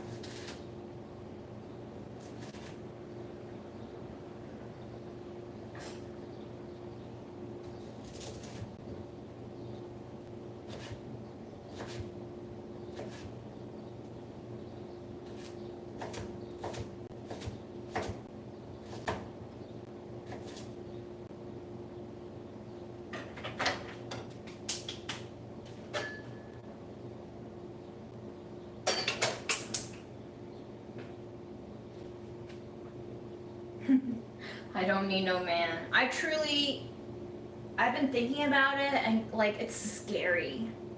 It's scary how much having a man in your life costs.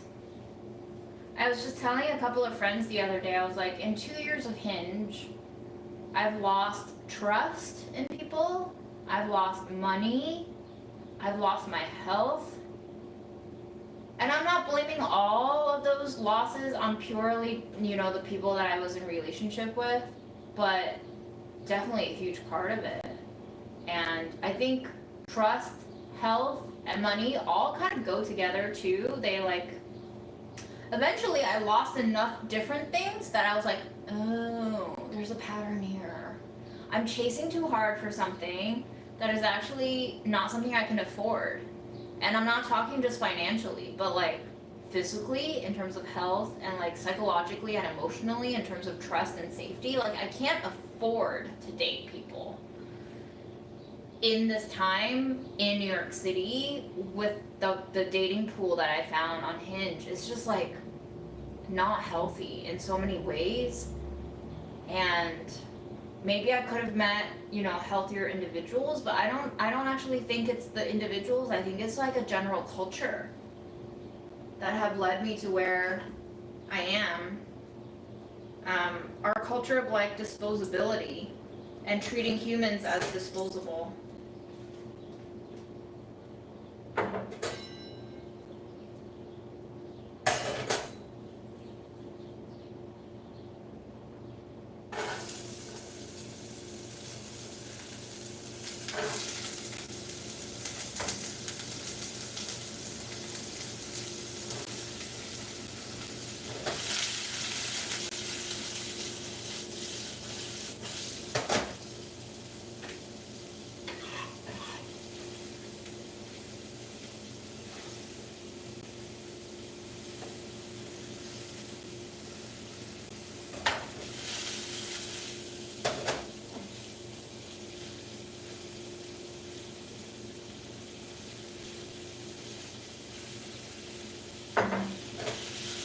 I'm using a little olive oil mainly just to prevent sticking, but I will be adding water to this, I think.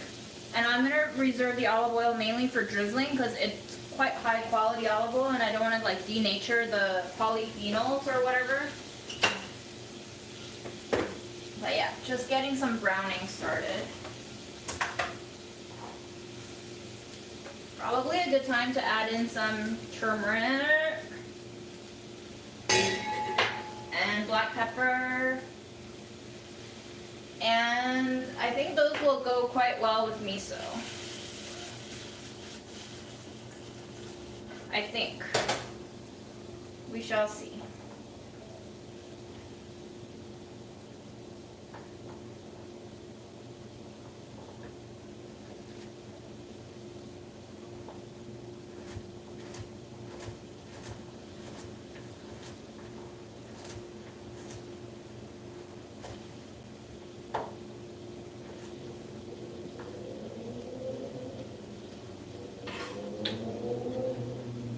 I think it was my mom who told me that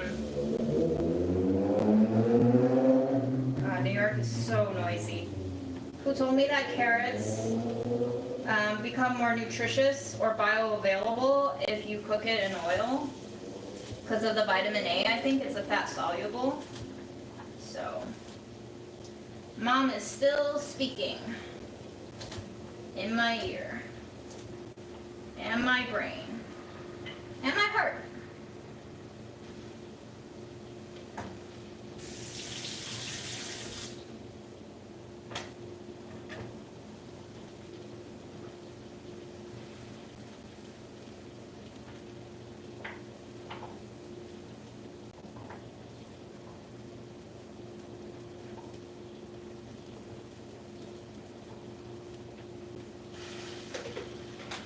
I'm going to keep the rest of these raw so I can snack on them.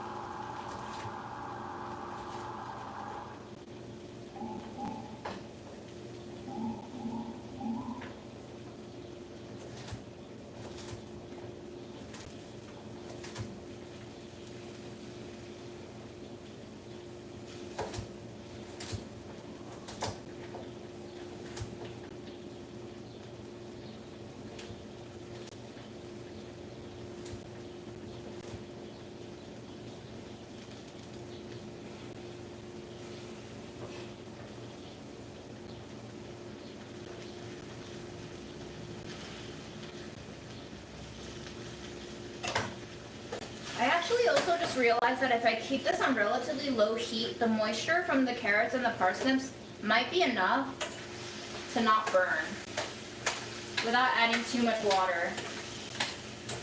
So we'll see about that. That could be fun to see if we can almost like pan roast. I also really need to pee again, so after I put this in, I'm gonna go pee.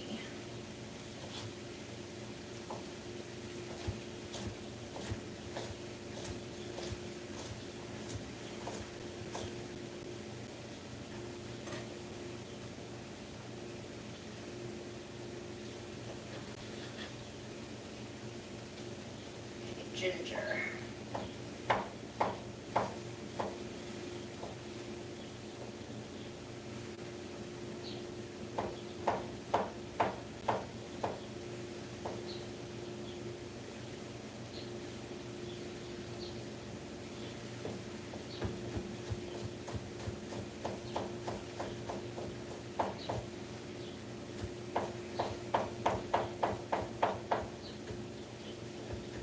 I went to H Mart today in the farmer's market, and like the last 25 minutes of my walk, I was exhausted.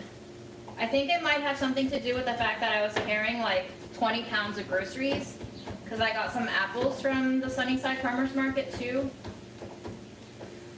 But I was feeling so bummed about my like physical stamina today. It was so weak. But I'm standing here chopping vegetables. And I remember like a couple of months back, I couldn't even do this. So, progress doesn't look the same, change doesn't look the same. Like y'all have been saying for years to me, not linear. So, thank you for all of your guidance and advice and insight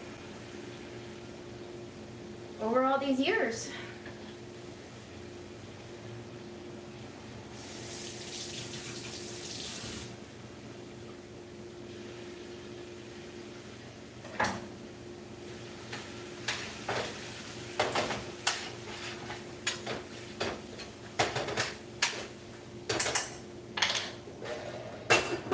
I'm going to pee. Bye.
I'm rolling back on all of your comments.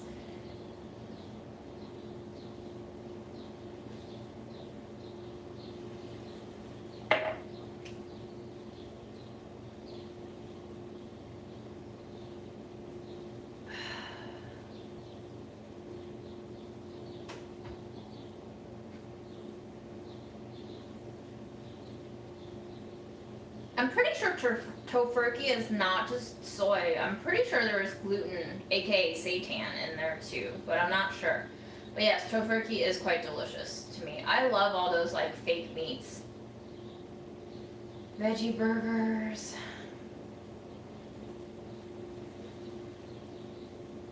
I think trying to make mock shredded chicken would work if I didn't boil it like that. I think if I had rinsed it, like the package said, sliced it up and stir-fried it, covered it in sauce, I think it would have been fine. I think I just prepped it the wrong way because, as usual, I don't read package instructions, especially not when I'm, like, mostly illiterate in it. But now it's mush, and now we'll work with it for this week, but I have 2 more packages in the freezer, and we can try doing more stir-fries.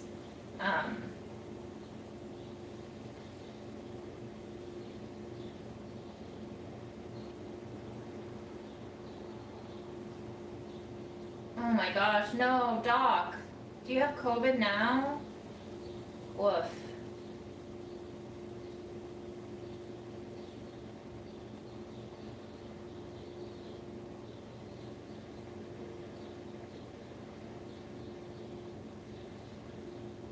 Yeah, plant-based yogurts taste disgusting to me. The only one that I've liked is soy, but I don't see soy anymore. It's all like cashew and coconut based now, and I can't eat those. They taste so tart and like fermented.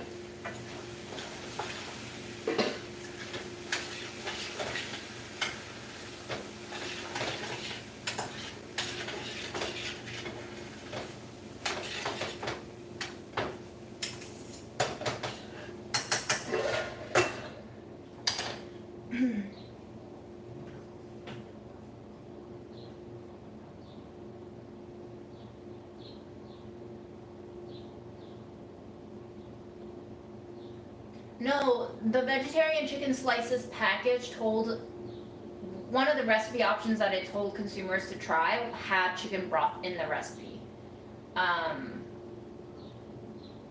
But like, you know, it's a vegan product. It doesn't have to end up in a vegan dish.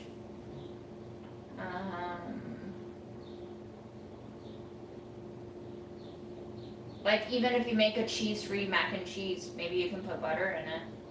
I don't know.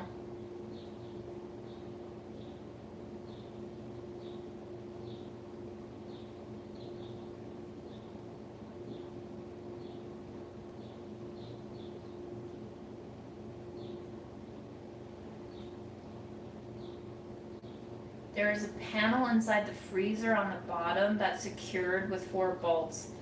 Yeah, I ain't gonna do that shit. My mom had a fridge issue, and then I think she ended up trying to like fix it, and I don't think it got fixed. I think it might have prompted a new fridge purchase. Not sure though at this point. I just sprinkled in some red rice, red East rice, which will give us a turmeric golden color that is also delightfully red and pink, probably.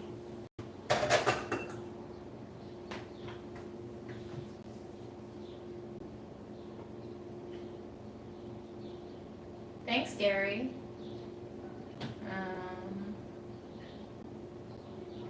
It looks like little red rice grains, but I ground that up roughly in the spice grinder so that it's got like a chunky powder texture to it. I think I've seen recipes where you can cook a pot of rice with that in it, and it colors the whole pot of white rice pink.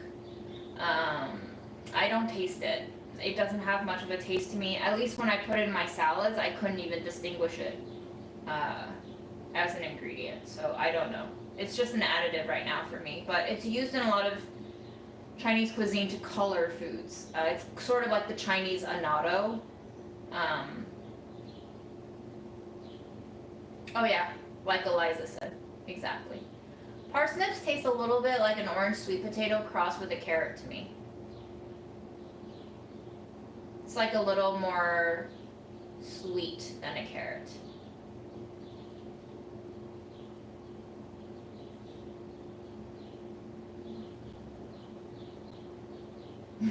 Fuchsia pink Jimmy Choo boots. True.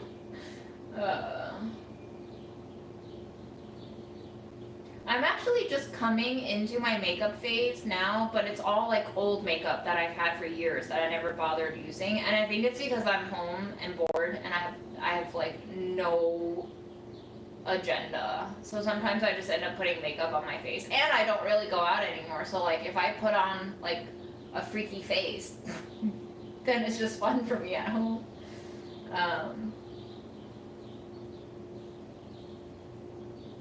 I've been thinking about using my eyeliner pencils to like draw weird shapes around my eye area and basically painting on myself. That could be fun.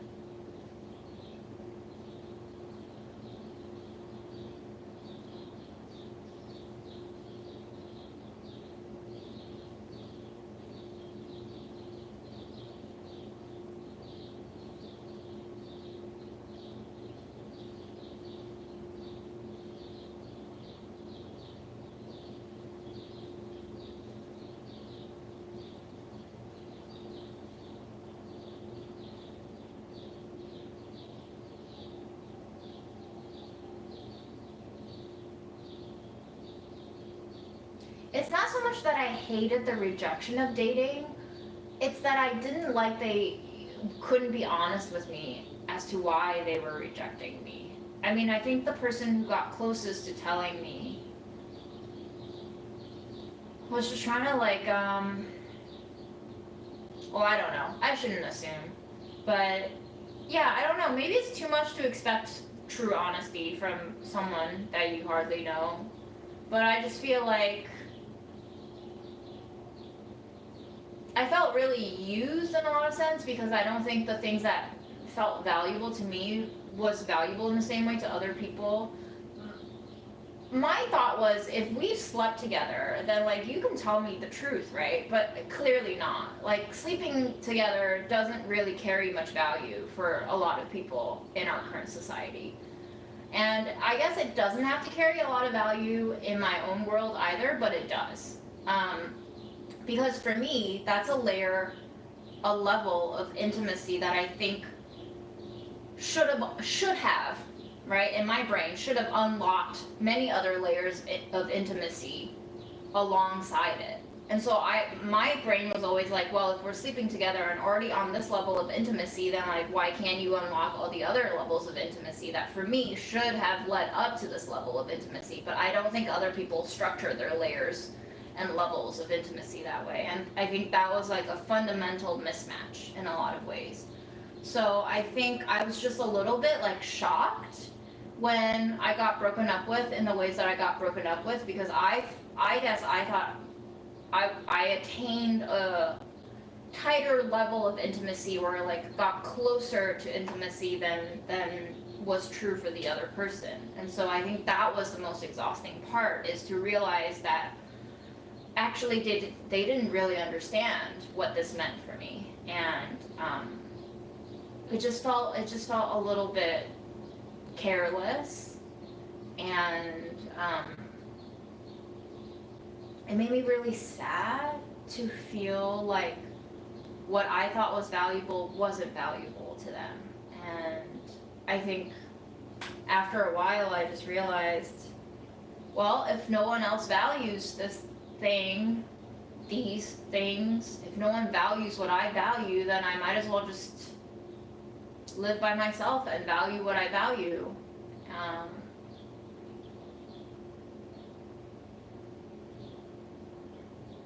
Yeah, it almost feels, a lot of dating felt like to me like I had spent hours to cook for that person and they didn't like what I cooked, so they just dumped it in the trash. And some of them dumped it in the trash in front of my face, and some of them dumped it in the trash behind my back. But like ultimately they dumped it in the trash. And that's what it felt like to me. To put it quite crudely, but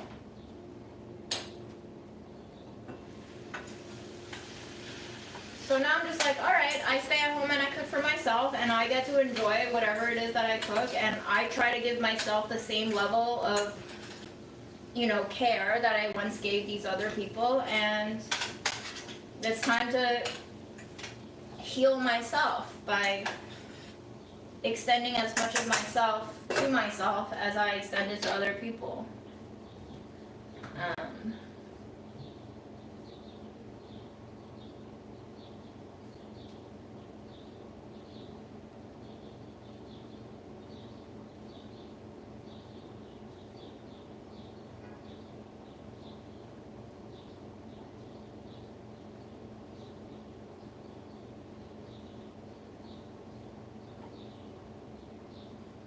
Ooh, steaming or carrots in the microwave, adding them to the pan. Great idea. If I ever have to cook again when it gets hotter, that's for sure what I will do. Thank you for that tip. Baby carrots in the rice cooker, yum, yum. Yeah, I use the Instant Pot sometimes, but that's off a lot of heat. I have not used algae oil. I didn't even know it existed. Interesting. But I will be putting some purple dulse in here. Been loving this ingredient. It's really pretty. Has a lot of nutrients too.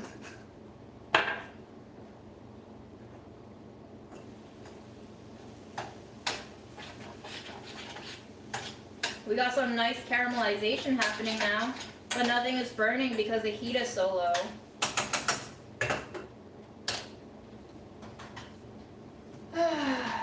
Mullet is such a serve. Is this a mullet or a mohawk? If I shaved it down a little bit more, would it be a mohawk? If I like shaved down my sides all the way through, would that be a mohawk?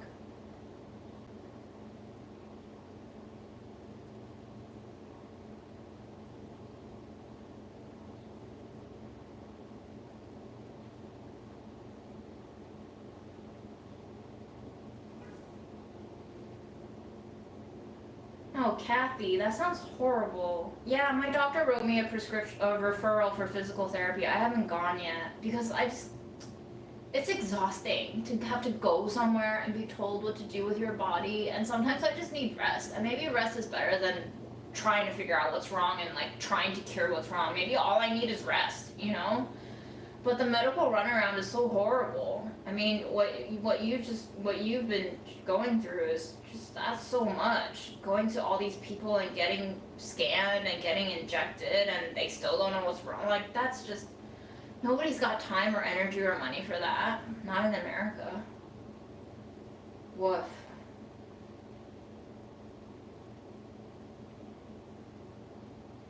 Naturopath, yeah. I once had a naturopath doctor. I really liked her, but she stopped taking my insurance, so.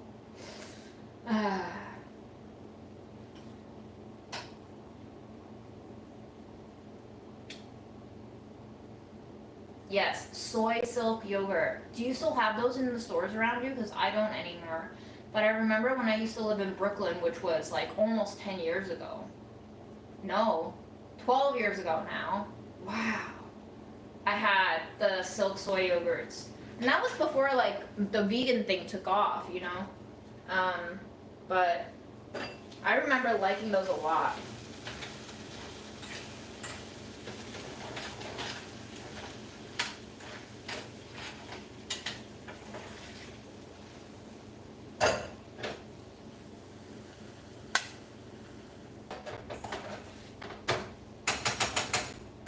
I think once the parsnips feel cooked and jammy, I'm gonna turn off the heat and we're gonna stir in some miso, and that'll be that. And then we can combine everything together and eat. Oh my god, I'm having dinner so late. I didn't expect to cook for so long.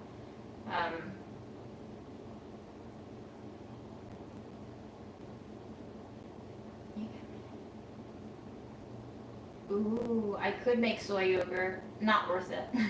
I would rather just eat my soybeans. I live in a co-op. I have to fix everything that's not in the walls. So I'm technically my own landlord. And the management company doesn't do shit. Actually, they couldn't set up my online account to pay my maintenance for like a whole month when I moved in.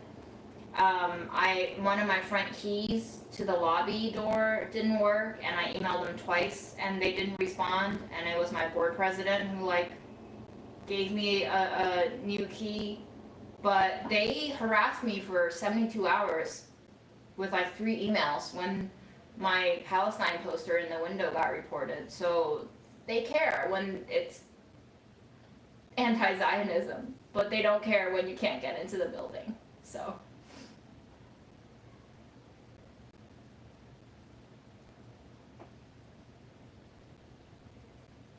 Ooh, you ordered your mountain cumin and purple dulse. Yay.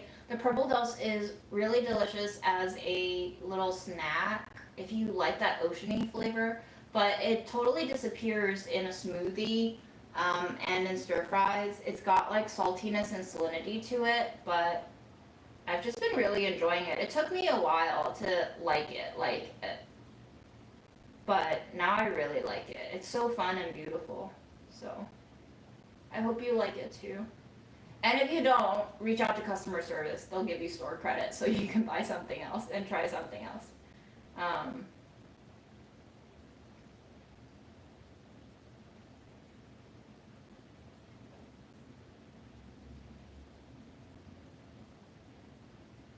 Yeah, I can't believe I'm reading all your replies to like my shares on dating culture right now. I can't believe.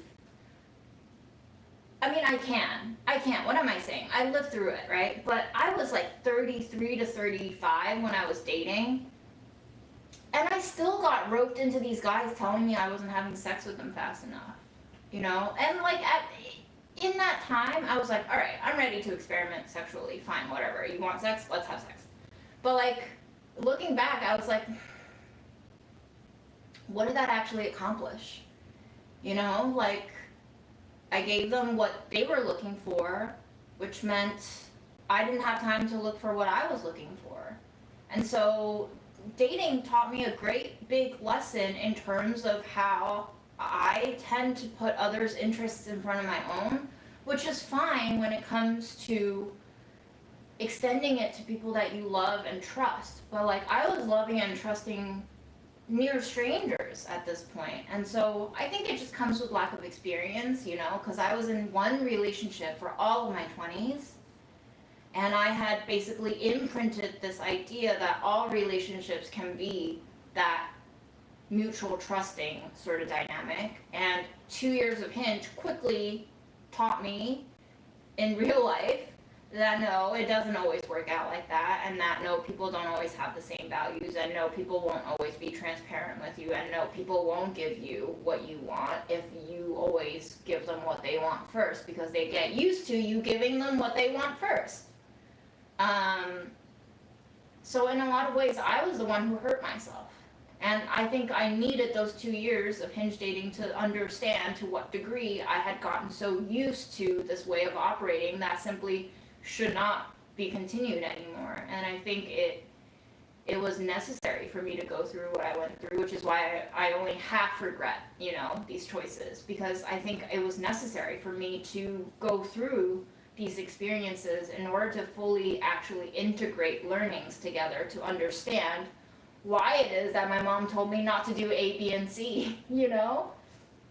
I had grown up with her telling me these things because she had been wanting to let me avoid certain potholes and mistakes and hurtful instances, and I don't think you can learn those things until you experience them to some degree. They don't become real. Understanding how corporations work and how, you know, anti-labor movement violence works didn't really hit my brain until I got rung through by HR and fired, and then had all these claims of like bullying my manager and being a racist put on me. So then I understood what it meant to like listen to sexual assault survivors, because the people who are in power and in charge of the narrative with more authority and, you know, societal acknowledgement will always twist the narrative to victim blame and to make it seem like they were rational in their decisions to commit the actions that they do to people. So now I understand. I have a whole new dimension of understanding these dynamics through it. Not to say that like all, you know, accused are automatically guilty, and not to say that all victims are never the perpetrator. Sometimes there are fake victims, for sure. But now I just understand the dynamics of how power works a little bit better. So invaluable. Invaluable to get hurt.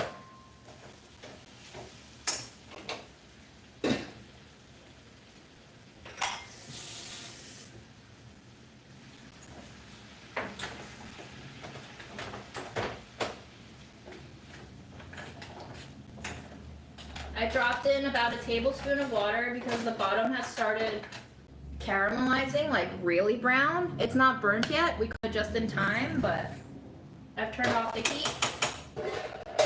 We're gonna let that moisture chill in there, and then I'm gonna fold in some miso.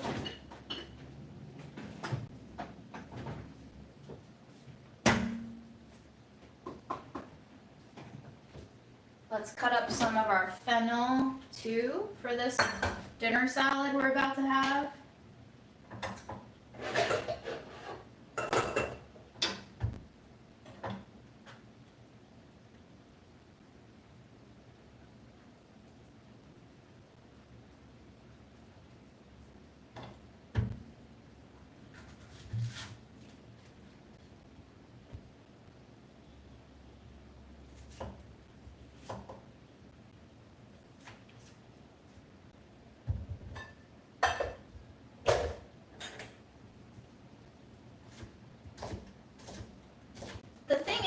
What I think I've learned the most is there's never one truth.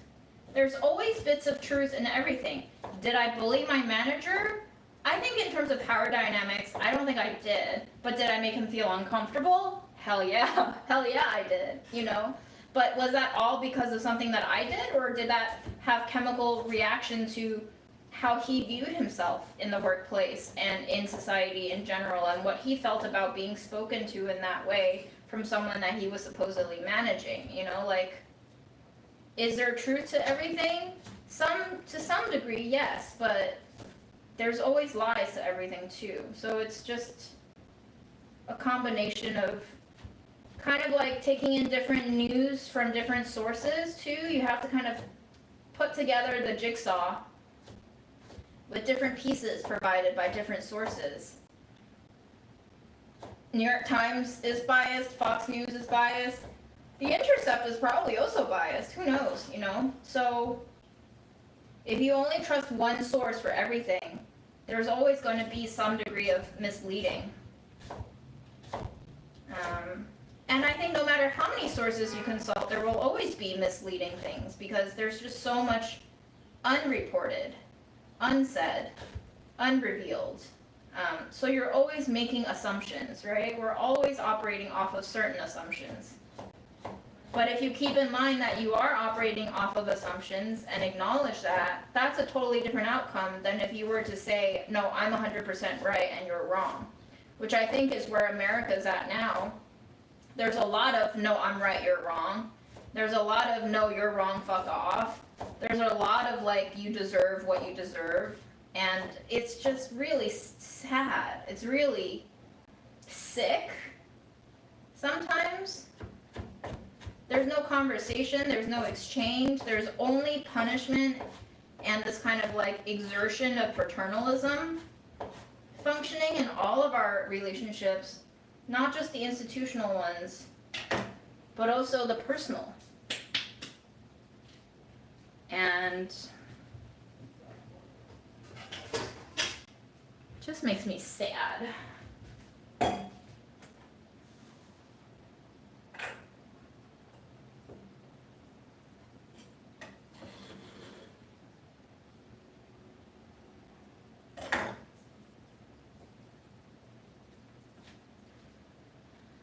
Fennel.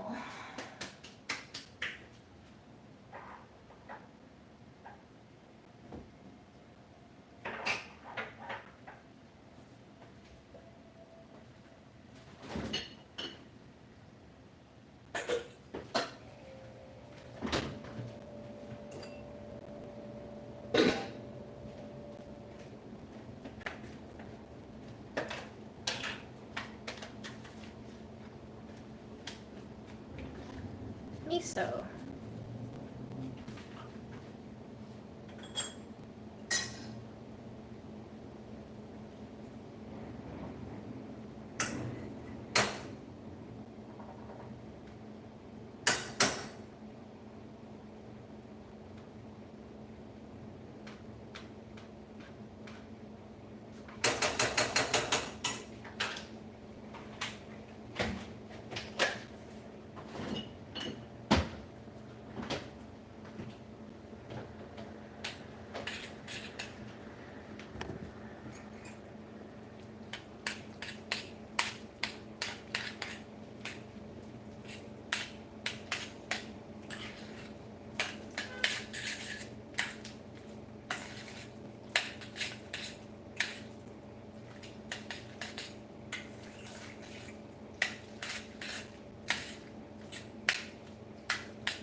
I'm gonna taste the mushroom, but I don't think I'm gonna put it in my salad.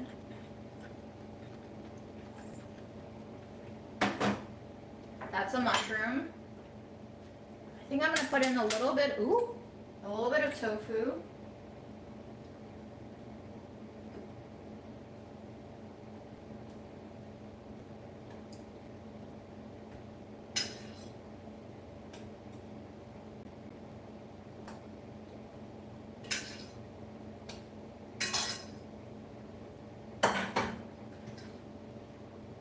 Like a 1/4 cup of tofu. And then our fake chicken. Some mushy slices.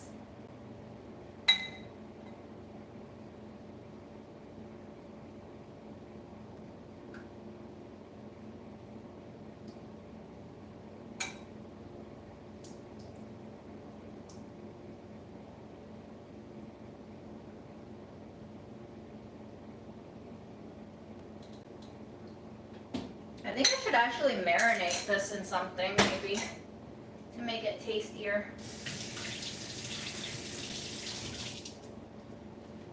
Here's what it looks like cooked.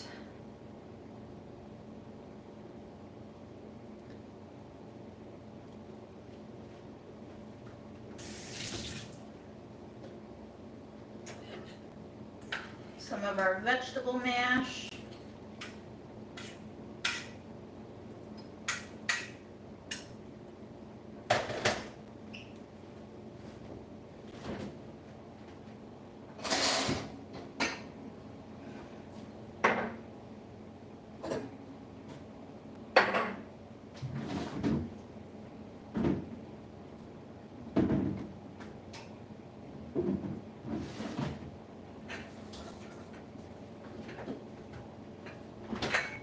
Our disturbing quinoa. Gotta eat it.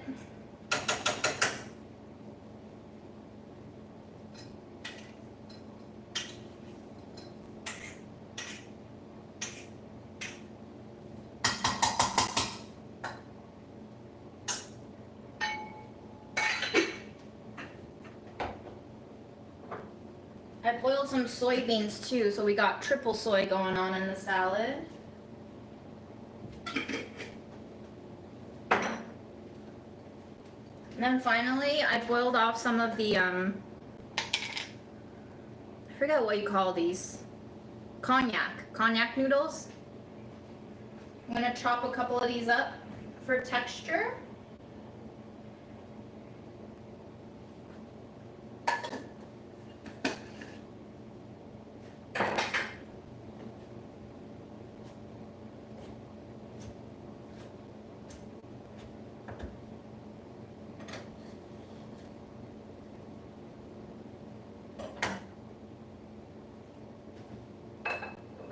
Gonna add a little bit of sesame oil.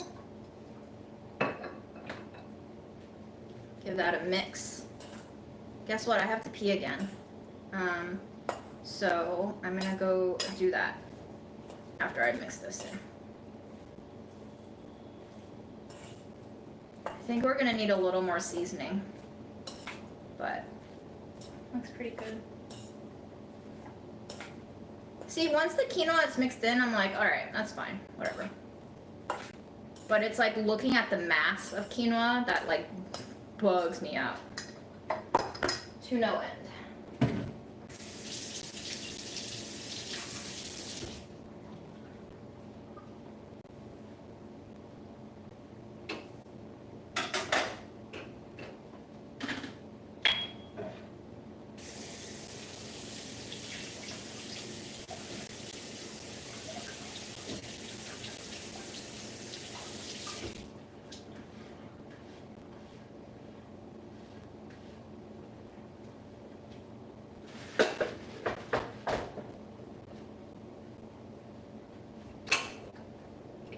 Alright, be ready.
beans.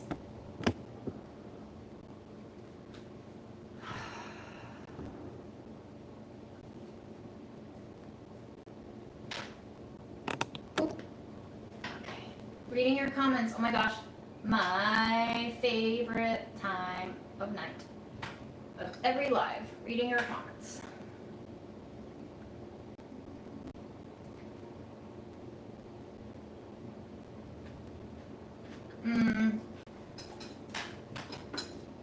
I already know we need something more.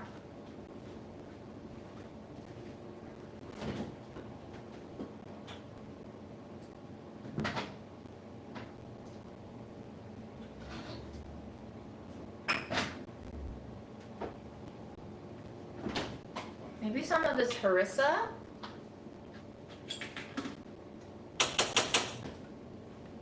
A little spicy, a little salty, a little pasty.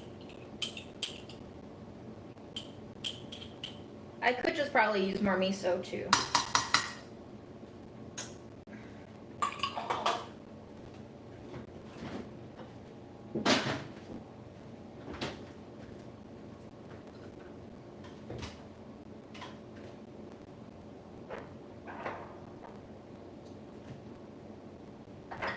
I've also been sprinkling a little bit of chaat masala because I haven't been using this chaat masala, and I had it once at a restaurant at a team lunch, and they had it in a salad, and I was like, damn, that's really delicious actually. So I've just been using it. That's been sitting on my shelf for 2 years basically, and now I'm just starting to use it. It's very, very Indian and savory. It's got black pepper, chili, cumin, ginger, coriander, fennel, ajwain, mint, black salt, amchur, tamarind, and hing. So pretty potent flavors. So I got a little bit of Chinese and Japanese and my goodness, Indian, and the harissa is, oh my gosh, Tunisian, I think. Yep. Lots of influences. And we got quinoa from Latin America.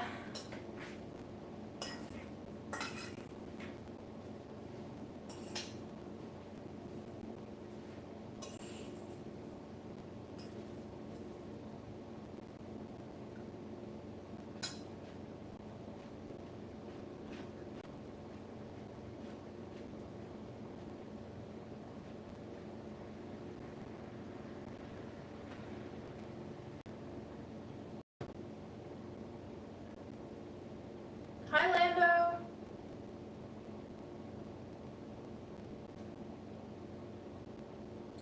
Have I ever made beet chips? No. I do like beets, but I've never made beet chips. Sounds like a lot of work. Ooh, you ordered the big ass jar. Okay, great.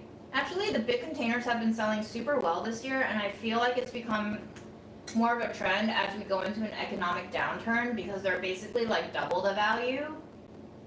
So I think people are like stocking up on spices, and they're not eating out as much, so they're cooking at home. So they know they'll need more spices, and they might as well get better deals on it anyway. But yeah, I hope you love it. I hope you can put it on everything.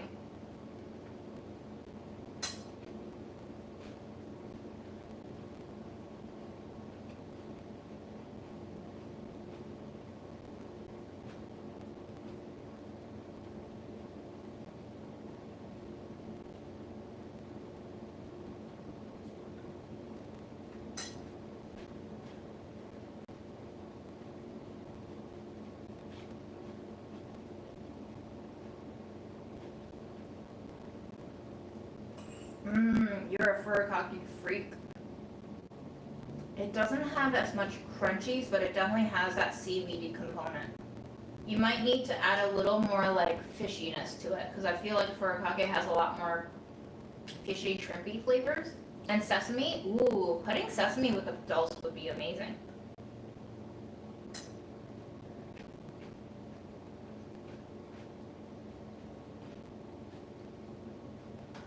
I had a huge furikake collection for a while because Aaron brought back so many of them from Japan.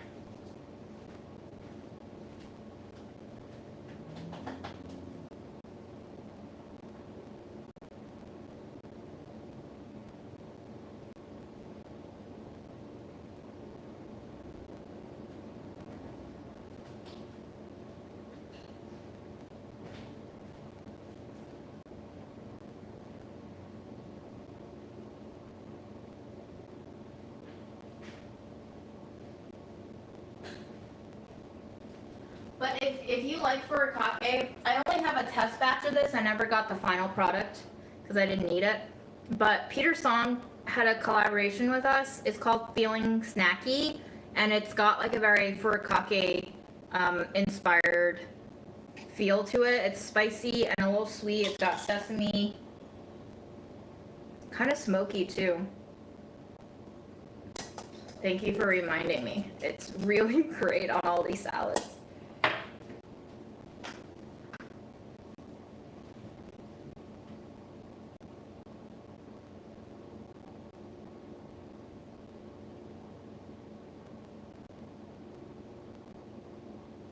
Yes, life can be a bitch, and we do need to trust ourselves, and it's very hard to trust ourselves sometimes when our entire world revolves around selling us shit that tells us in its messaging that we can't trust ourselves, that we have to rely on other things to make us good. So it's a lifelong practice of like basically liberating yourself from all of the institutionalized modes of operation, which is hard, right? Because society will punish you at every stage of you liberating yourself. Because society's goal really is to make everything homogenized so that it's orderly, so that there's control and smooth processing. But we've gotten to the point of societal smooth processing where it's turned into a meat grinder and we're processed into like sausages. And we've become too smooth, you know? It's not just that we're getting like pedicures and skin exfoliants, is that we're being ground into a powder. So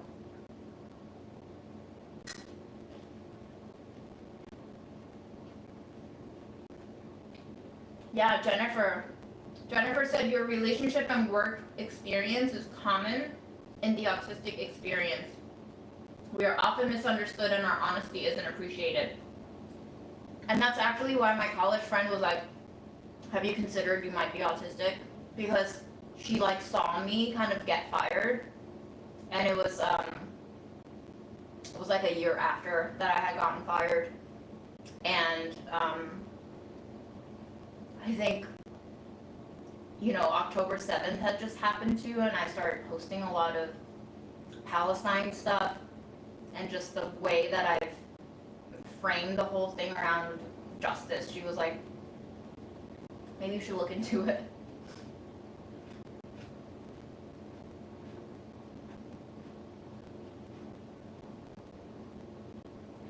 Yeah, it's really hard to learn where your like old friends stand on these issues. You know, I found out that a friend of a decade who had been the nicest person ever, always treated me with kindness and generosity, was a Zionist. I don't know why it took me that long, but I think it's probably because I'm not an inherently political person, and like we never talked about Israel or Palestine, even though I knew she lived in Israel for a period of time. Like it just never hit me until October 7th went down, and it's rough. It's rough. It's rough trying to even understand how it could be that like people that you were friends with hold these beliefs that hurt people. But it must hurt them more to not believe in those things, so.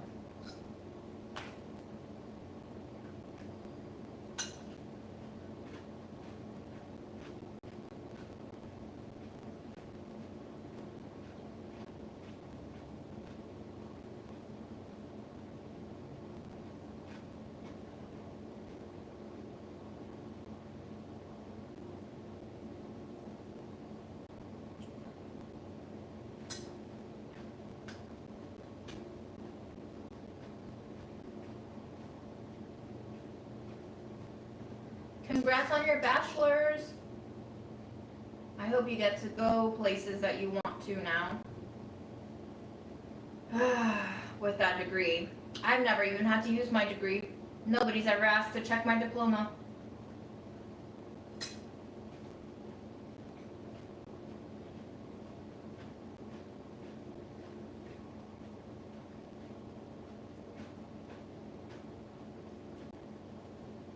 Gary, I don't know why I'm peeing so much. I think it's because I drink a lot of water, but I also think my bladder's kind of broken. So, could be both of those. It does look like a freaky Pokeball.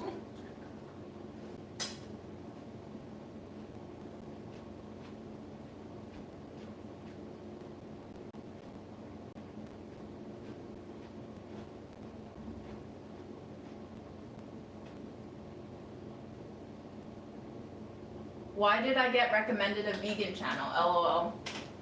You got recommended a really weird channel. I don't know if you're still here, Brody YYC, but I don't know why you got recommended me. I do a lot of weird shit. I talk about a lot of weird things. It's just people unpalatable things sometimes, but welcome. I cook a lot of random things at home, and I treat you like you're my friend, and you're just sitting in the kitchen, and I say all the things that you probably don't say to strangers. I don't know. You can stay if you want, or leave if you want. But I hope you have fun wherever you go.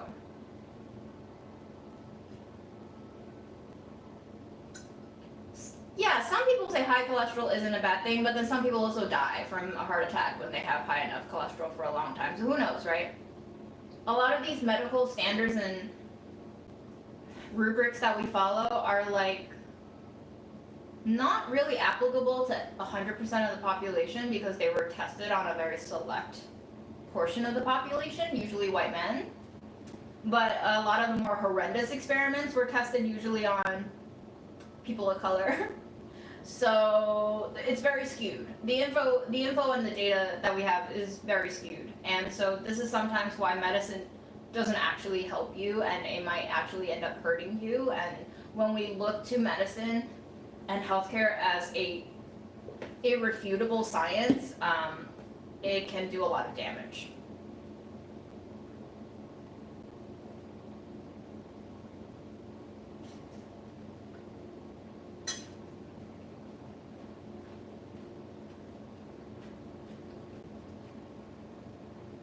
Miso can last for years if you don't contaminate it. So, you know, like using a clean utensil every time, making sure you cover it properly and store it properly. It can keep it, it's so salty.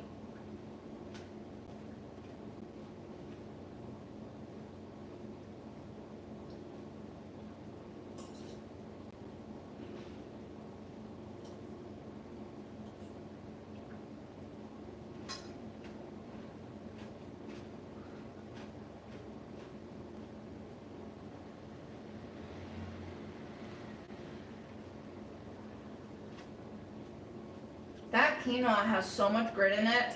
I'm never gonna buy black quinoa ever again. I don't understand how this quinoa was manufactured. I soaked it for 2 days. I rinsed it until like the little white tails had detached. Boiled it in a lot of water, drained it, rinsed it again. I don't understand. Maybe I will just get sick of it 2 days from now and dump the whole thing. Who knows?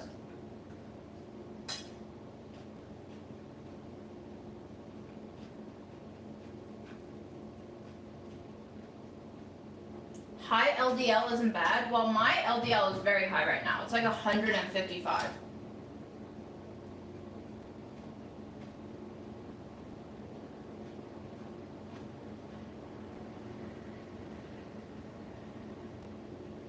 And that's supposed to be the bad cholesterol, so who knows?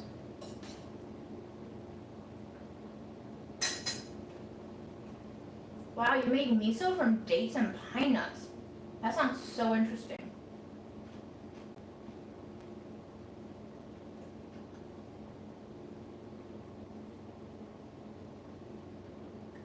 Hello, South St. Louis. I need some vinegar in here. Let me see what I can use spice-wise.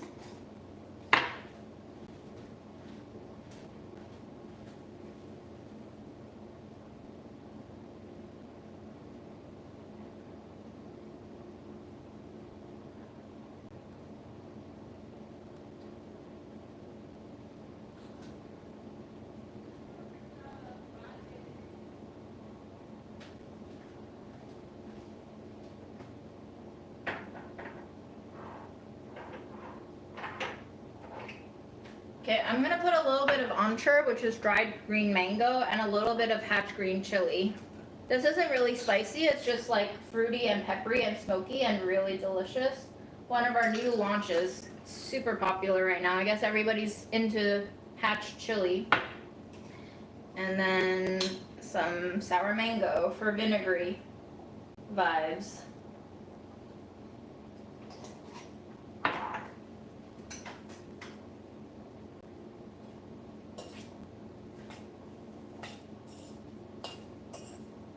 Oh yeah, that hatch green chili came alive immediately when it hit moisture.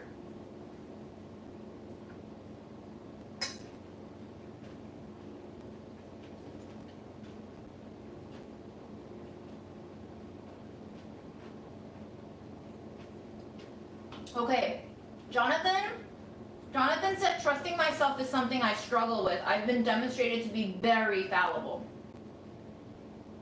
But everyone's fallible. That's what I've learned. I've always thought that other people know better than I do. And sometimes they do, but sometimes they don't and think they do. And sometimes they don't and also know they don't, but they still act like they do. So those 3 tiers of knowing and not knowing are very important to actually understand before you go on trusting someone, before you trust yourself. And just knowing that other people are also very fallible means that why not trust myself? You know, if other people are also fallible.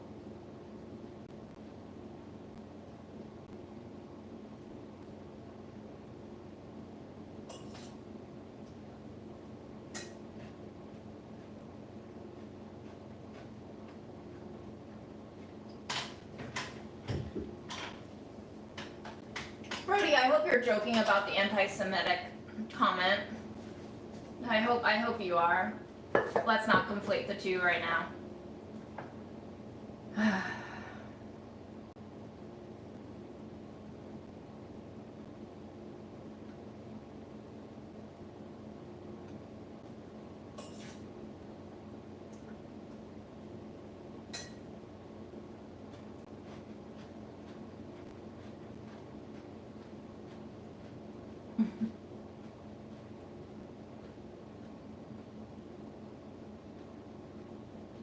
You're right, correlation doesn't equal causation.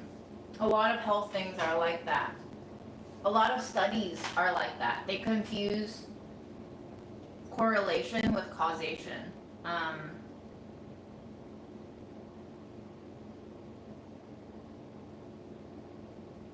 Yeah, Trisha, that's actually what I'm trying to figure out right now. If it's genetic and my diet changes don't help at all in the next 3 months, then I'll consider going on meds, but I really don't want to, so we're trying to like eliminate reasons from why my cholesterol climbs so high.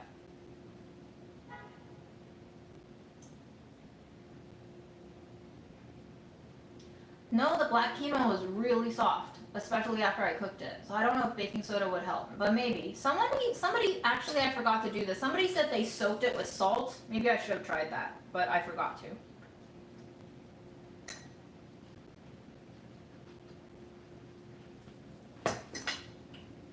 I don't know how my LDL got high, but I do know I haven't been able to exercise for a whole year now.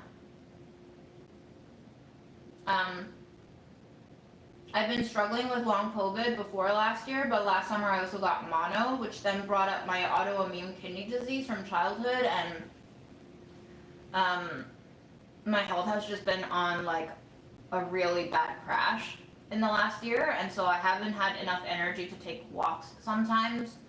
Definitely haven't had enough energy to exercise, and I used to exercise almost daily. So that huge lifestyle shift has for sure contributed towards my cholesterol going sky high. But because I can't just like make myself exercise like I did before, that's not something I can control right now. The only thing I can control is diet. So that's why I'm trying diet. But yeah, lots of factors for why my LDL got high. You know, mono also fucked with my liver function where cholesterol is made. And so maybe like mono fucked up my liver, which fucked up my cholesterol. Who knows, right? The domino effect of health, you know, conditions and is so complicated.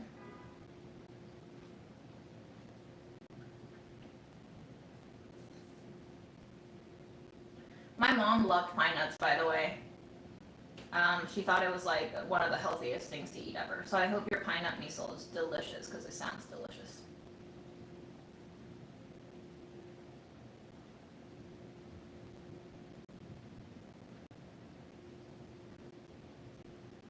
I think it's okay to become a little cynical after all that we've seen in the last few years, you know? So.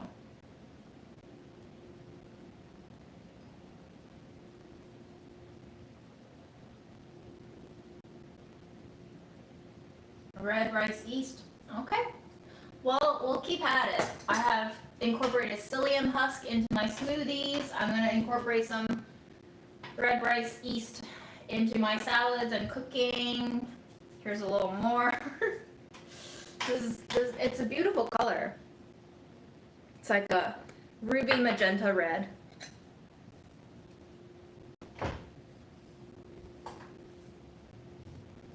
We'll just try things. I don't know at this point, whatever. I mean, after watching the genocide go down and how powerless we were to affect and stop it, I hit like a pretty depressed point that I hadn't experienced in probably over a decade. And I think something broke in me when I saw it happen and unfold, and it's still happening and it's still unfolding, and you know, every single thing that I see and learn have been building towards my own personal death work of sorts. You know, working out my relationship with death and dying has been a huge part of my inner work, I would say, over the last few years, ever since my mom passed away. And I think it's brought me a lot of peace, honestly. And so I'm at a place in my life where I'm just like, if I get really sick and if I'm like end stage something and I'm on track to die soon, then that's going to be really devastating and really sad. But like, is it any worse of an outcome than any other outcome? Not necessarily, right? Because I saw my mom die suddenly and unexpectedly, then I saw my grandmother die slowly and painfully, and I'm just like, I just don't, like, if you die well and painlessly, you've hit the life lottery. But that's a lottery that not a lot of people win. So coming to terms with what it means to live and die, because they're one and the same, just different stages of the same process, has been really fundamental to me reestablishing understandings of myself and my environment and my own like mental conundrums that have battered me my entire life. I think I was solidly depressed ever since I was like 13.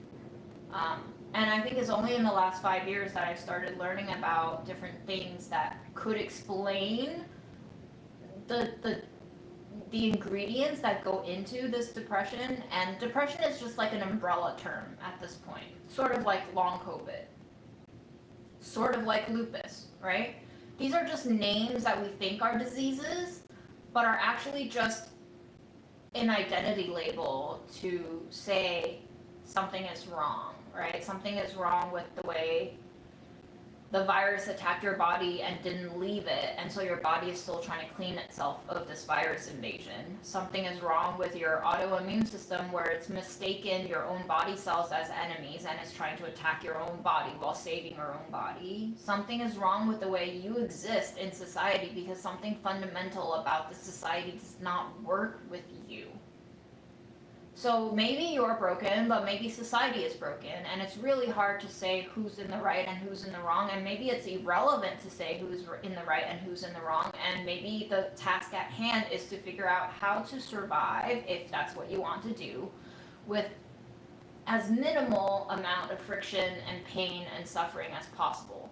Is it always possible to eliminate suffering and pain? No, never. I think you'll always have pain and suffering.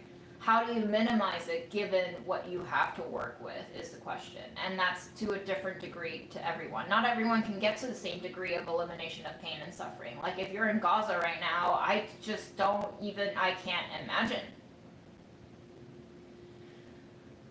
But I think to the degree that we are alive, we still have some flexibility in terms of how we confront and digest and move with pain. Some situations are impossible though. So, living through the impossible, living through something that you have absolutely no control over is excruciating. And if that's the state of things, then there's no other way to deal with it than to accept it fully. And I think a lot of people are struggling with just that first step of acceptance. But I think acceptance is necessary in order to be able to even begin to think of paths forward.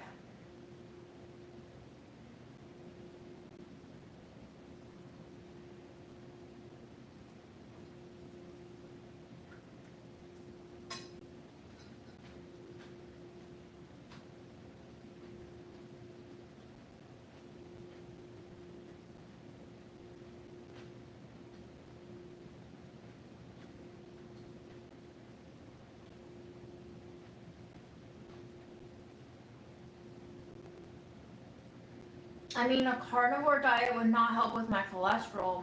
And also, I don't think it would help with my mental health either.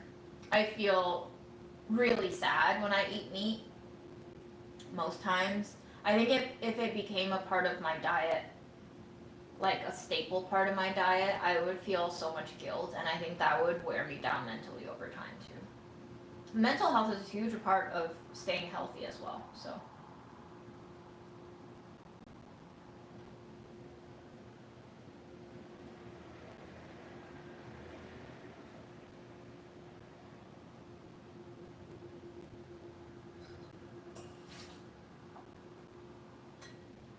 How would fiber make autoimmune stuff worse?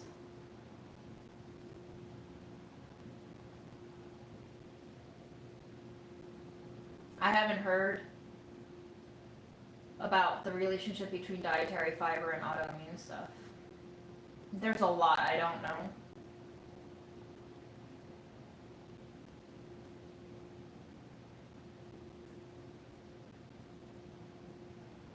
Oh my gosh. I found you a piece of grit. Sometimes it's like coated in the quinoa covering. I don't get it.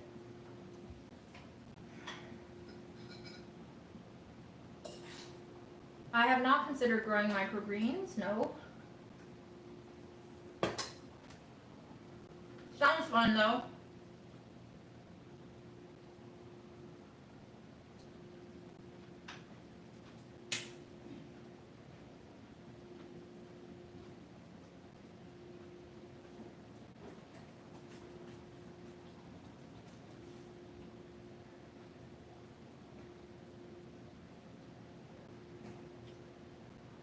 Can you give me a source for your fiber and autoimmune thing?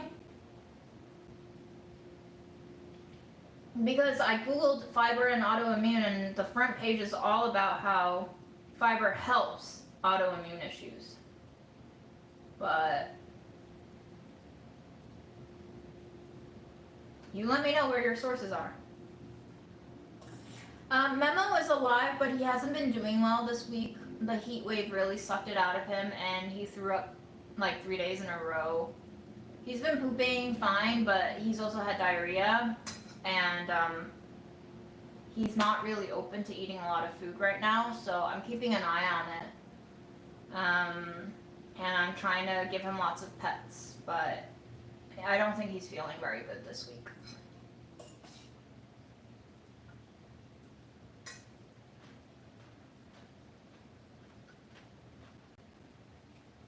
Freddie is good.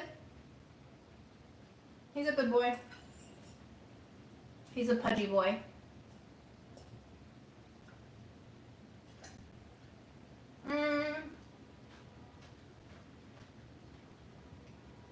I catch him drinking.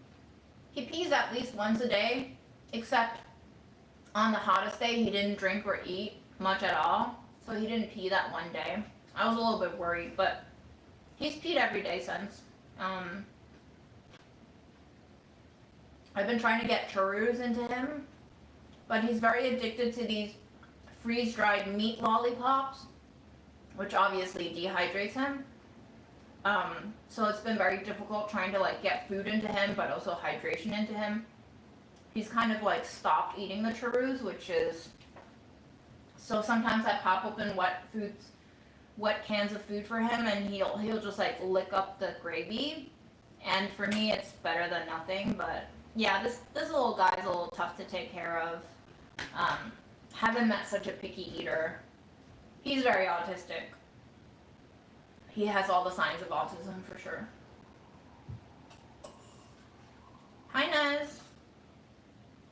How was baseball?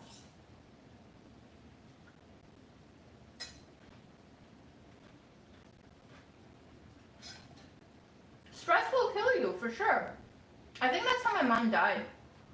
I mean, obviously there were a lot of things going on, but I think stress was like the biggest killer of my mom. And certainly living with my grandma 24/7 did not help that. Certainly not during COVID shutdown. Like, bad recipe.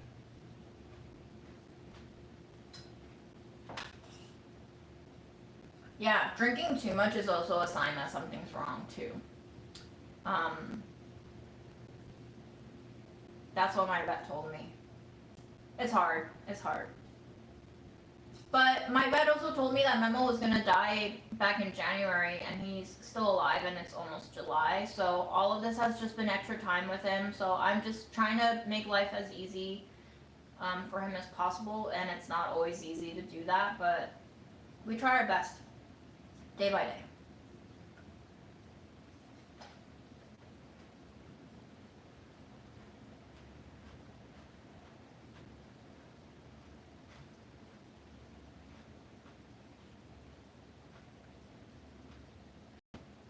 Yeah, people have recommended fountains, but I've been resistant to getting one, especially because I've seen Memo drink out of bowls.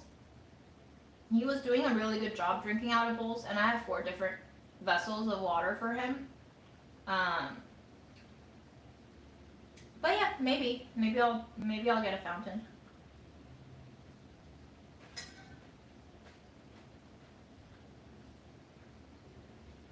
I haven't tried offering him kipper snacks. Are those the dried fish?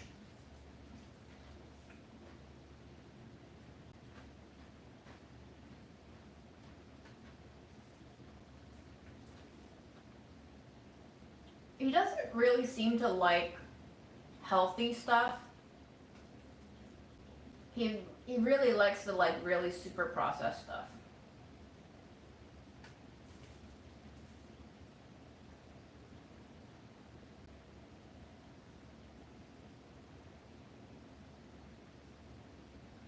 But yeah, I can try something else. Yes, Zora Mamdani is pretty cool, indeed, but it's all sports at this point. And it's great to see him winning the primaries, but like, in terms of getting it absorbed into the system of politics that America is very well known for now, you know, AOC, I feel like Mamdani is the new AOC. AOC and Bernie both said something to the extent of Israel has a right to protect itself or defend itself or something like that, you know, like when you're inside the political machine, like you will have to conform to some degree. So if in the time of genocide that stuff still is promoted as the right thing to do, I just don't know what that means anymore.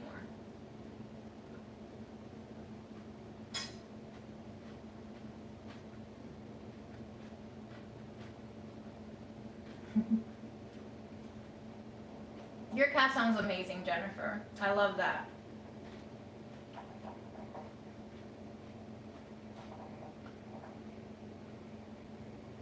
Yes, I feed my cat wet food, dried food, snack food, any food that he will eat.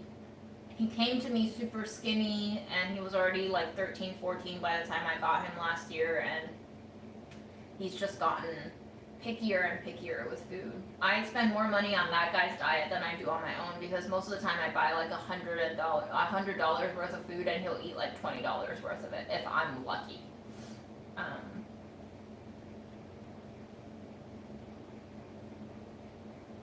Yeah, I've offered him like bonito flakes and all of that, but he would lick it and then he would walk away shaking his paw as if it was the most disgusting thing he had ever tasted.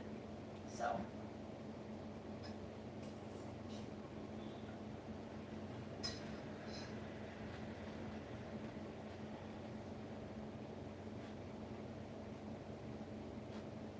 I tried applause, didn't like it. I bought him some like sensitive stomach prescription food that was like $3 for a 3-ounce can. Ate like 2 bites and walked away. Now I have 6 cans of it. Oh god. There's a mountain of cat food here, and then that plastic tub that you see framed by the door is all cat food. That's all cat food for an 8-pound cat.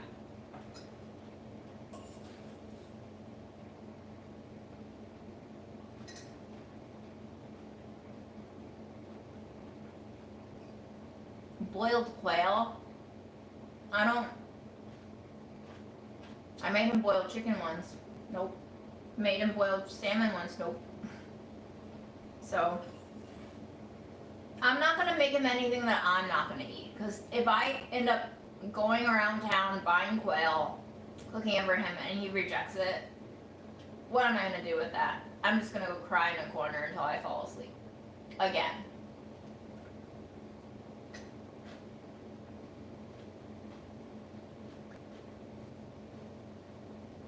Yes, I do offload a lot of my food to my cat owner friends, and I do have a lot of cat owner friends, so none of the food is going to waste unless I already popped open the can for Memo and he doesn't eat it. Then I just kind of like bring those cans out to the street and hope a stray will find it. He might need an edible, yeah. I would. Are there cat edibles? Because he's only done catnip once in his life, and that was when he was about to die. No joke.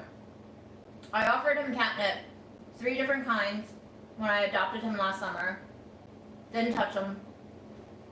Then when he was dying, I was getting ready to throw out all his stuff because I didn't want all his stuff lying around once I got the vet to come to like put him to sleep. And I found this little pot of catnip, and I was like, do you want some of this before I throw it out? And I just offered it to him, not thinking he would react to it.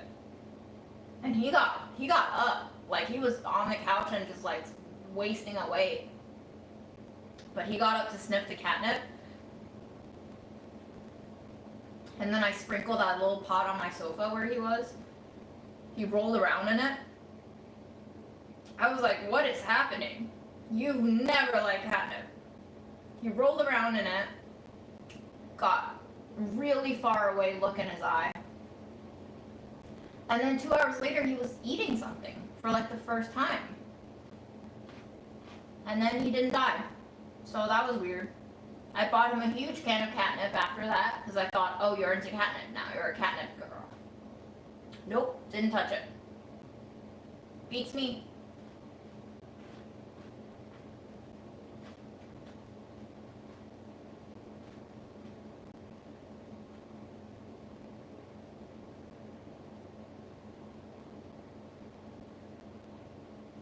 Yes, I have appetite stimulants as a ear ointment. He runs away as soon as he sees me coming with a gloved hand, and you can't put it on your bare hand because it'll like work on you too because it goes through his skin. It's I don't know what to do with this guy. I spent so much money on him. So I've reached a point where I'm just like, maybe I have to stop trying. By the way, this chicken thing is delicious. I'm loving the texture. And it absorbs up the condiments and sauces so well, even though I didn't cook it into it.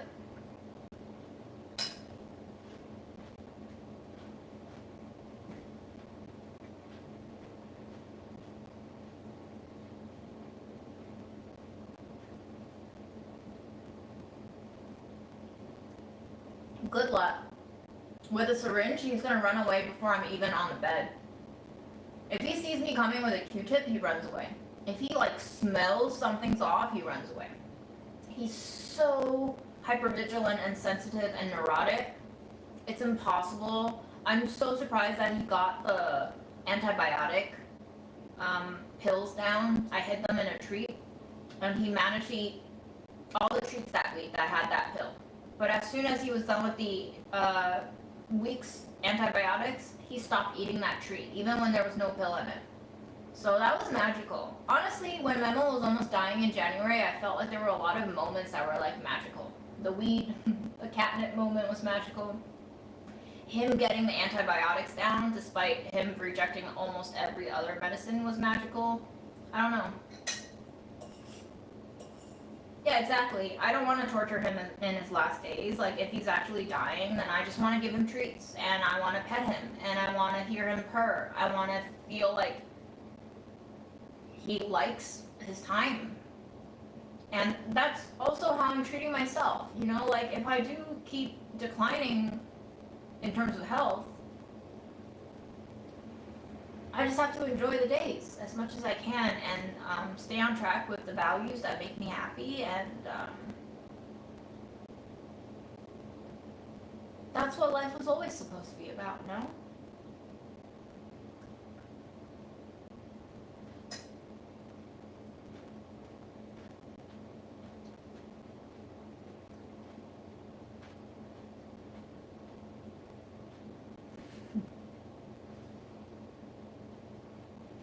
Yeah, sometimes when cats get high on catnip, I'm just like, are you okay?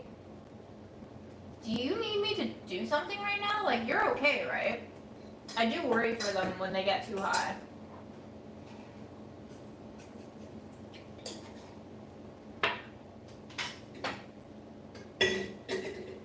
Oh man.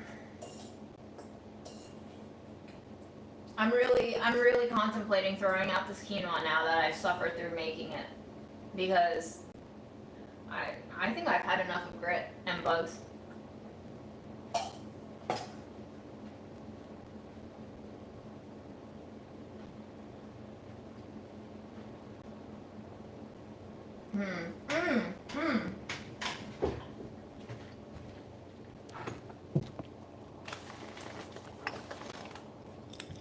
Can I show you the other fail that I just had 2 weeks ago? I bought these lupine beans. Lupini beans? Did you know that these are toxic? I had these cooked in Spain. In Spain, they served it with every cerveza that you ordered as a bar food. And I thought, oh, I saw this in a shop, and I thought, oh, I could come home and boil this and I could have that experience again. Nope. I cooked this, unfortunately, with a pot of my pork belly skin and other beans, and flavored it with like all these new Mexican chilies that Burlap and Barrel is bringing in. And it was bitter as hell. And I ate 3 of them before I was like, oh, something's really wrong. And then I Googled it.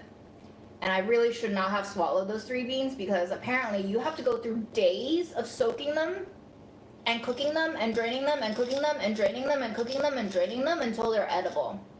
They have toxins in them. That's what makes them so bitter. And I didn't know this because I'm an idiot, I guess. I just assumed that they're like any other bean. And then I called the shop that I got it from, and I was like, hey, did you know that you have like these beans and they're really bitter? And he was like, yeah, everybody who buys the beans know they're bitter. And I was like, not everybody, clearly. There's idiots like me.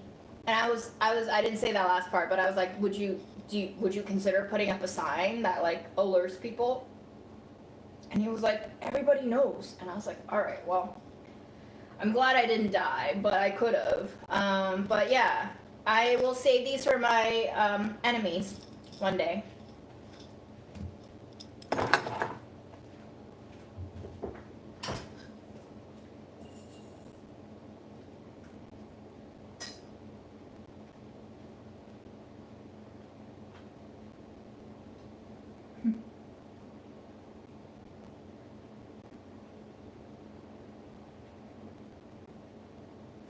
As a quinoa hater. Why do you hate quinoa? Oh my gosh, that's hilarious.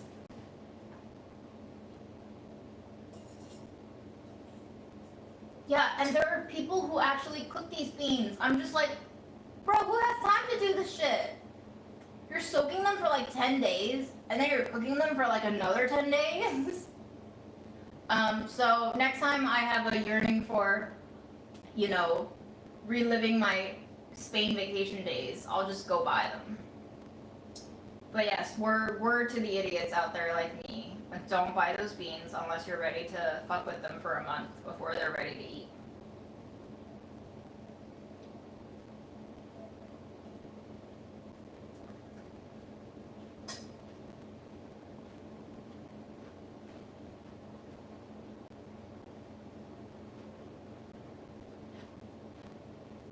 Oh no. Toxic squash? What kinds of squash are toxic?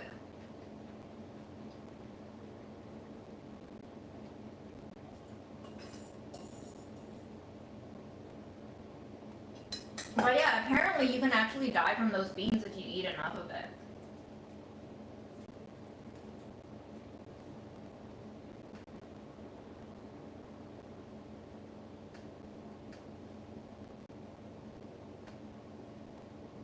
Here, I'll drop the link. So you too can educate yourself on what not to eat unless you want to die. But they're totally safe to eat because, like, Spaniards eat them. The Spanish eat them every day that they have a beer, but they just have to be cooked. They have to be cooked really well.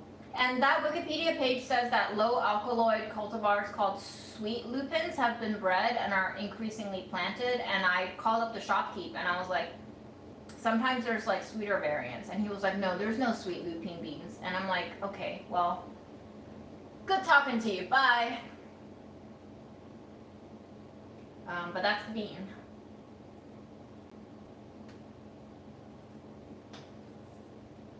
Yes, alkaloids, very, very bad.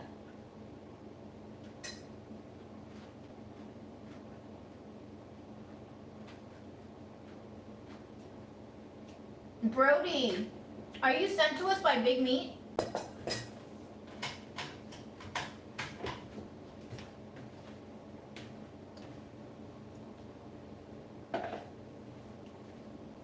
Alright guys, I'm gonna do it here on a live so you can see me do it, but I just chomped down on another piece of grit and I'm done. That's it. We're gonna compost this quinoa. I shall suffer no more. No more.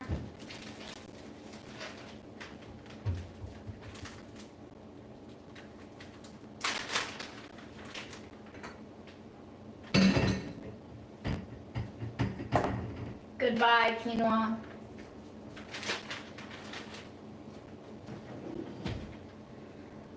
Ugh.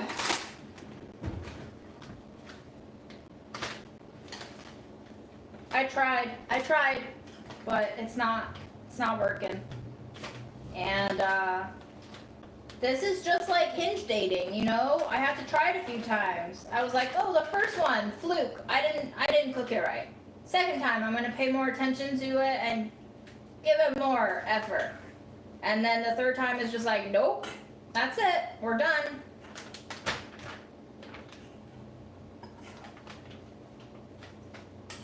No more of this shit. Next time I'm gonna buy the pre-washed quinoa because honestly, I've eaten quinoa before.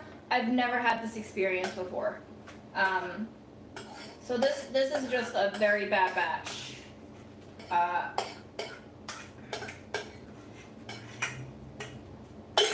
right.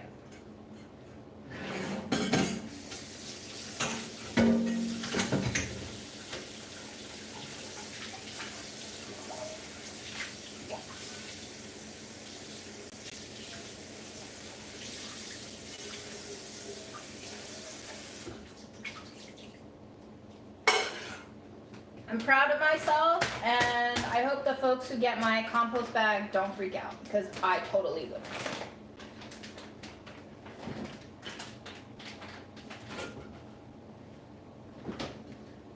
That's a load off my chest, for sure.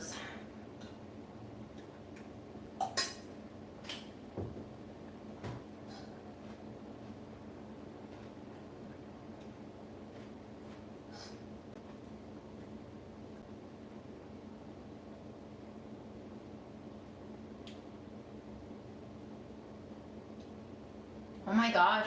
Hi, Sydney, Australia, and yes, I did hear about that story. My boss shared that news. It was like maybe a month ago.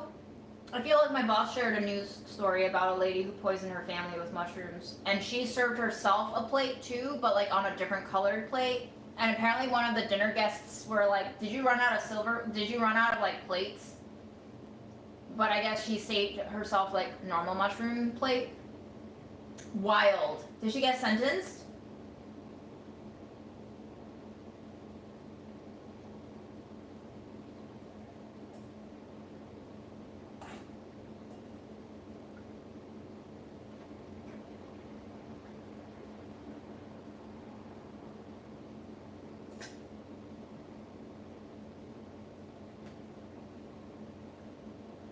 Oh wow.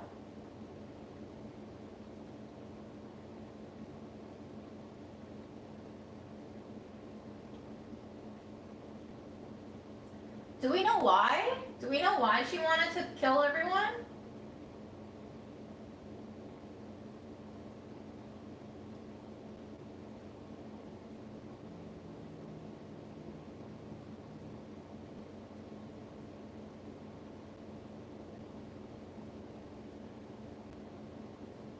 So weird. So weird.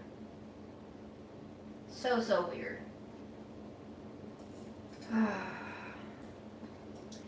Yo, people are freaks, okay? This is something that we need to understand. Well, that I've come to have to grapple with this year. Um, like, dating really put my brain on freeze because I was like, how can this happen? Is this what normal people do? Is this how people treat each other? And then the genocide happened, and I'm like, oh my gosh, okay, so this can happen too, and there's a lot of people who say this is okay to happen. Like, how can this be? And then shit like this happens where people just kill their family members, really think it out. People who carry knives and stab people to death, people they don't know at all. Like, we say mental illness, but like I think there's just a portion of creatures, all species, born with like more levels of normalized violence in them. And I think we as a society has labeled violence bad. So we think violence is like abnormal. But I think I've come to see that violence is actually normal. Torture is normal. And these are just terms that we created for ourselves.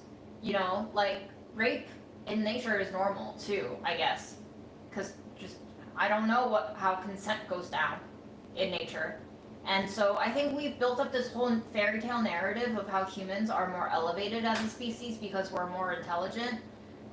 But we do very similar things to other species. And I think we've just created this whole schema that says we're more noble and we're more, you know, right and righteous and holier than thou sort of species. But like, I don't think that's true anymore. I think that's maybe the biggest fairy tale of all, is that we're more elevated as a species. Are we more intelligent? Sure. We have developed so much that other species have not. But regarding what we do with this level of intelligence, whether or not that's more elevated is questionable.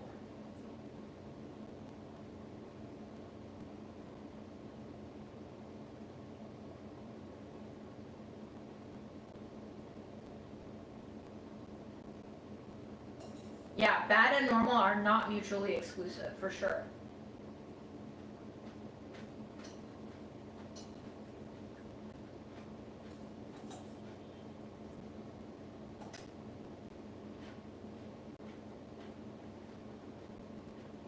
Mm-hmm.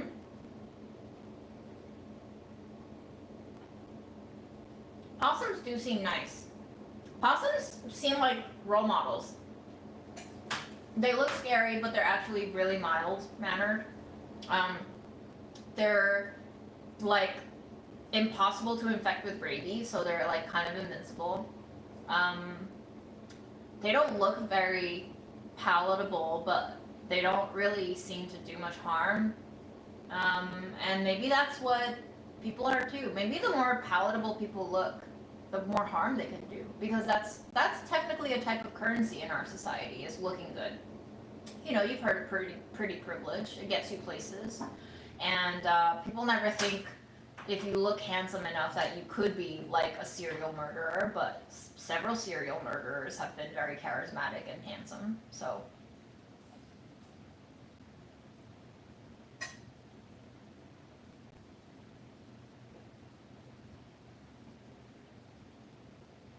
Oh no.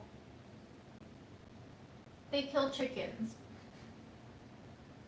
Did it eat the chickens or just kill them and fell asleep? That's wild. I'm so sorry.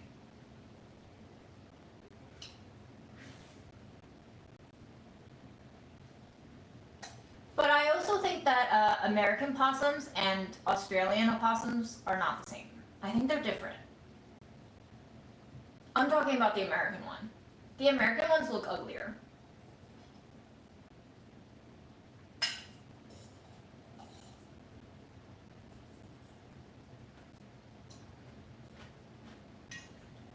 I mean, Australia has all kinds of creatures that are misleadingly cute. Like, who knew kangaroos could, like, tear you to pieces and beat you up? They have huge pecs.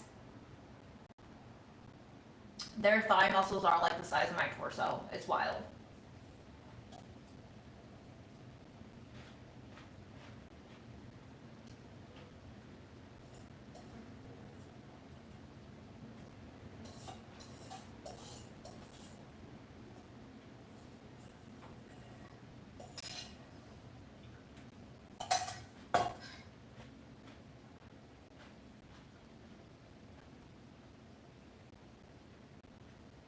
Oh my god, they like to choke things? Jesus Christ. Yeah, they have some anger. They have some anger issues, that species. We do too, apparently. Well, dinner accomplished. Thank you so much for cooking with me. I am going to pack stuff up and go check on Memo, I guess. I should probably go check on Memo. But yeah. That is the bulk of the programming tonight, folks. You're welcome to stay as I pack up.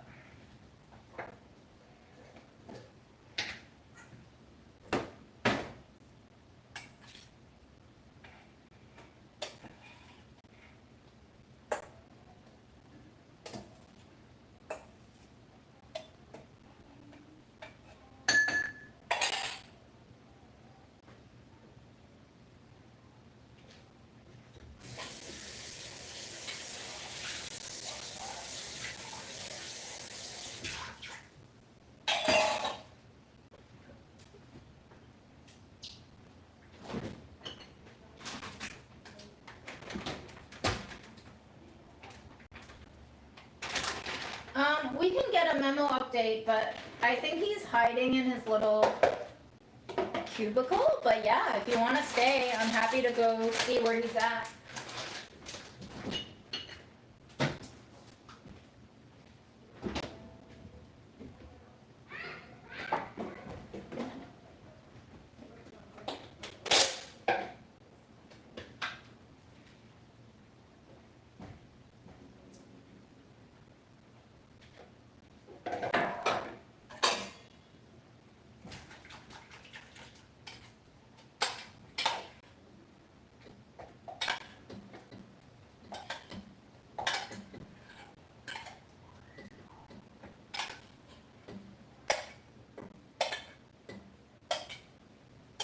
He's still, even when he's sick, he's feisty.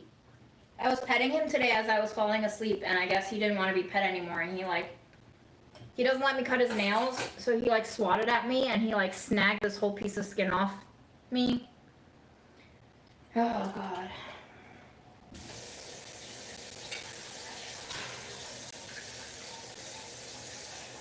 Maybe I'm just a masochist.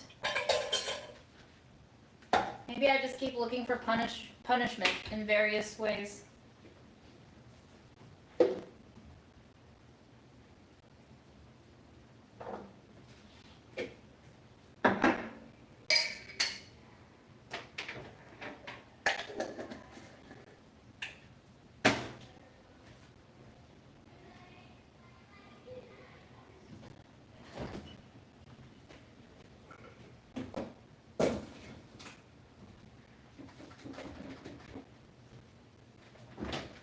I'm gonna have this mango so I can use this container for my tofu pieces.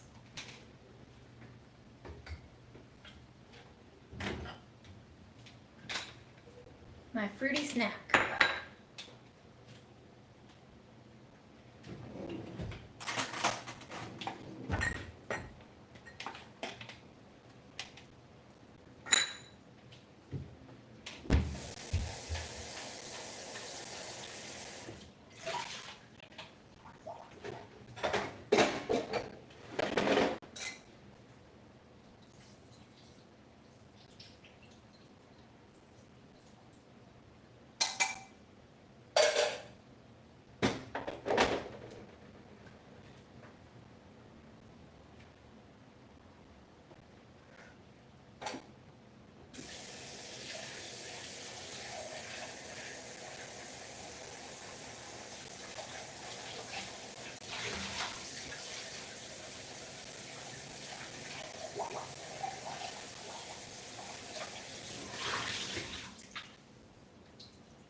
Kinda looks like chicken though. Kinda looks like chicken to me.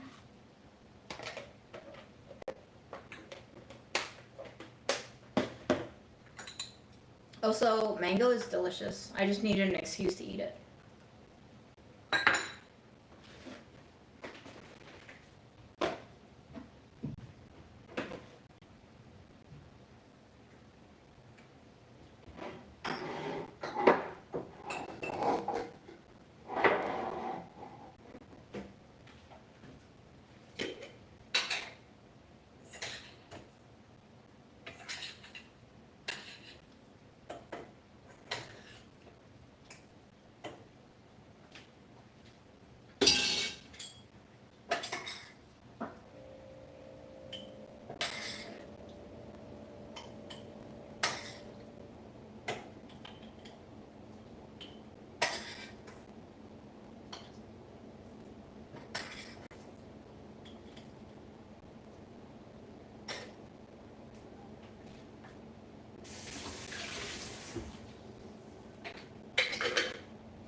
All right.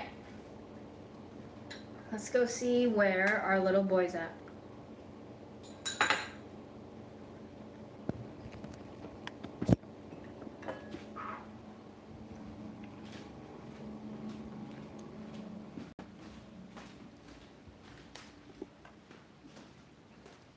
He's not on the bed.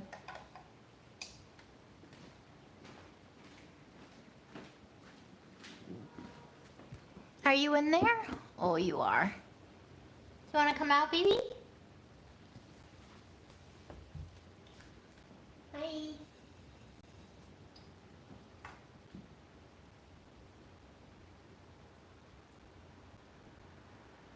You want to come out? People want to say hi. You want to say hi? All right. Well, I'm gonna come to the bed.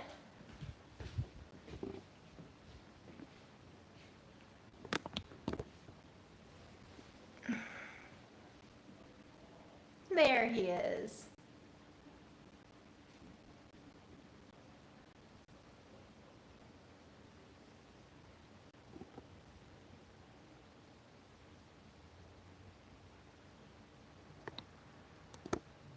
Hi, baby.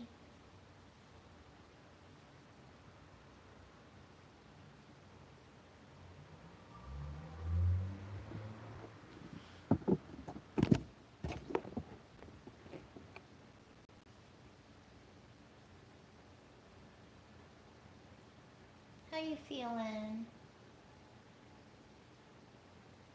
You didn't eat much today.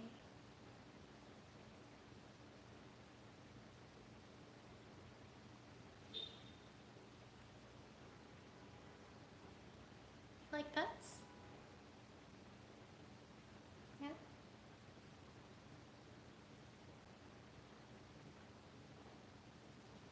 Kiss? Another one? Another kiss?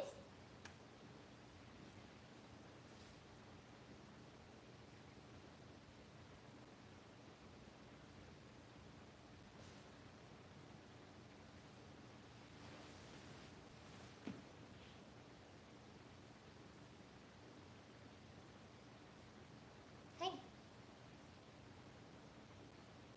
Oh, good yawn. Nice one.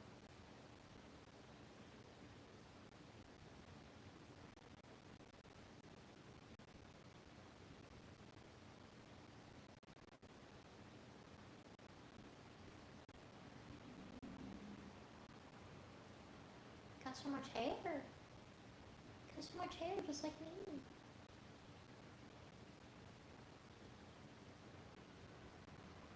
Do you want to see the people? They're over there. You want to turn around and see the people? No? Yes? Me? No? Camera shot?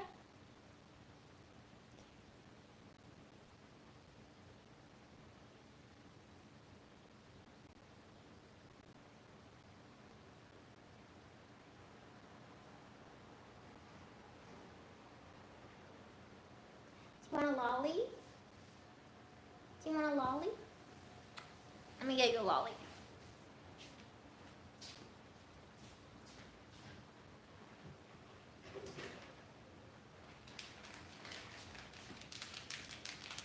You want a lolly?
It's his favorite treat.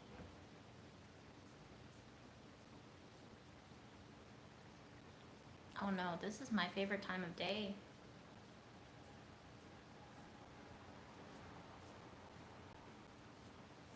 He doesn't even care that I'm right up in his face. He's only concentrated on the lolly. So I can like make out with him while he eats this. He'll follow it wherever it goes.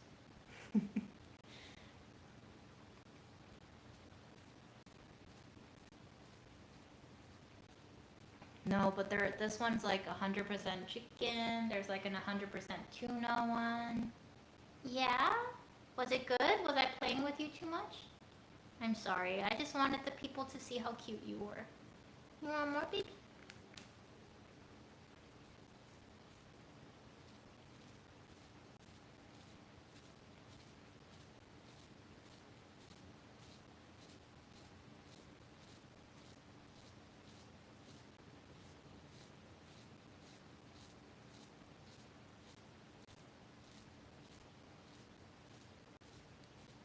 This current one is salmon. I actually think salmon is his favorite.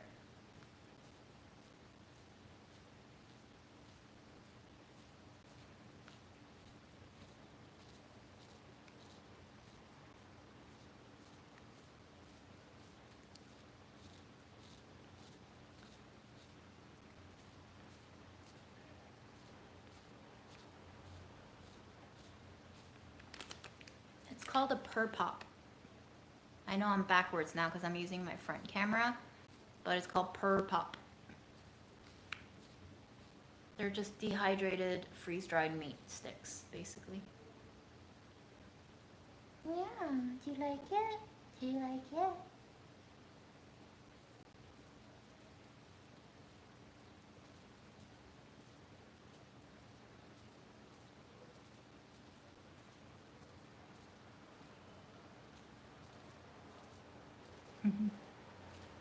Yeah, it doesn't get any liquids into him, but he loves it, so I guess it's time to place another $100 worth of these off of Chewy.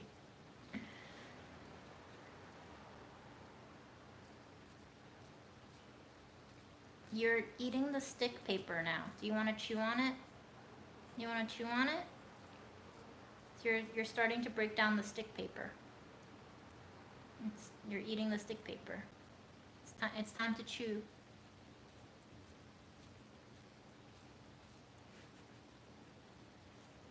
He's so adorable. Yeah. You want to chew yet? Want to bite it? Want to bite it? Oh,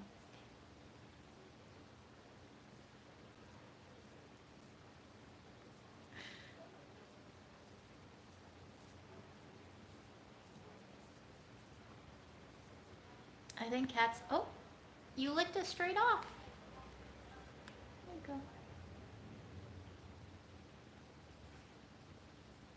I become the lollipop.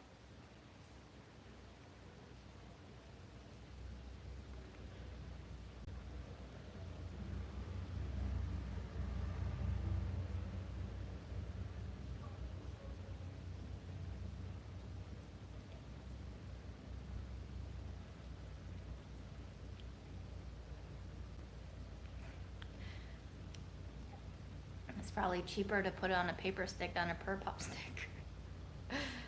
Aaron did the math on this and he was like, holy shit, this is like caviar pricing for cats. For how little food you get, for the packaging that it comes in, and the price for, it's so wasteful. You're such a little wasteful freak.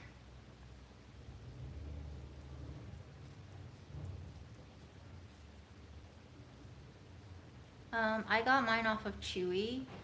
They're called Purr Pops. No, I tried to dip a churro treat onto this lollipop just so he could get more hydration in. He walked away. He would rather not eat that tainted lollipop. It's churro, by the way, a snack that most cats go crazy over. But I've learned with this cat that if you mix anything into something he likes, he won't eat it. So I'd rather just cut my losses and just give him what he likes. Do you want to eat it? Here. I break it into bits for you to eat.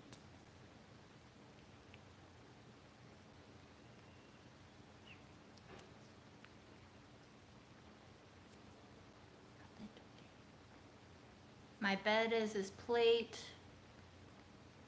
And just, my cat lady life is just so rampant.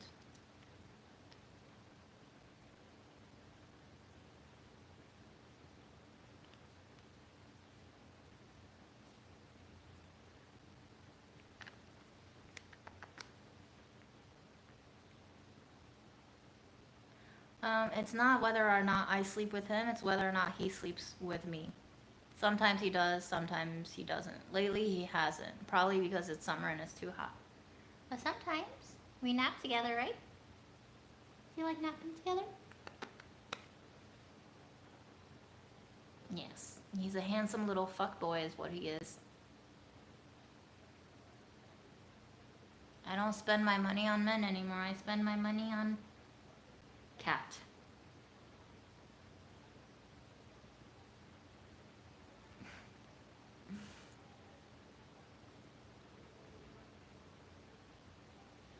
He's so skinny too. I can feel all of your spinal bones. There's like 5 dried treats out at all times for him. He doesn't touch those.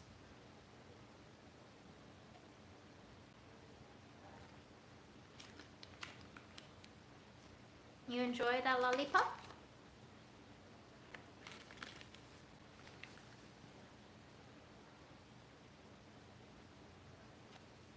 You gotta drink some more before I give you more. Yeah, truly this is money way better spent for sure. Sometimes at night, he'll lie right on top of my head, like above my head, not on top of my flesh, but just like situated above my head on the bed. And he'll purr. And sometimes I feel like he's trying to heal my brain.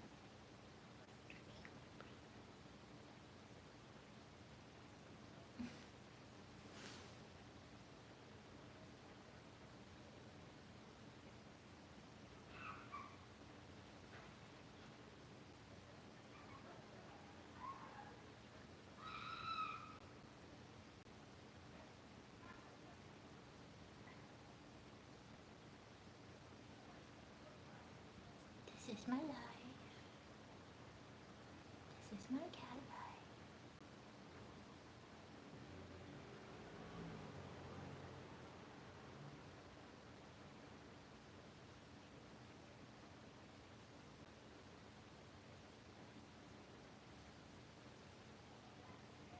Since my mom's death, I've done basically everything she's told me to not do.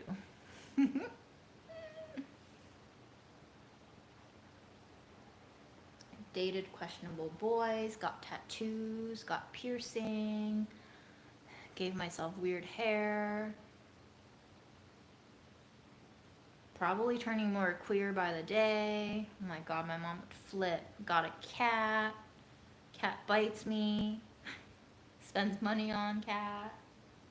I mean, actually, she probably would have wanted me to spend money on cat, but after the cat bit me, I feel like she would have been like, what the fuck? Give it away now. Honestly, I like my hair too, because I feel like my old identity just wasn't for me anymore. You know, it was a little too feminine in a lot of ways, and I think with all that I had gone through, I was leaning away from that brand of femininity. I think I'm still feminine, and I still identify as more women than any other gender, but I think hair goes to show that at any moment you can switch it up, and it only takes a matter of days or weeks to be growing into another identity. So play with it. You don't gotta stay the same always. You can switch it up.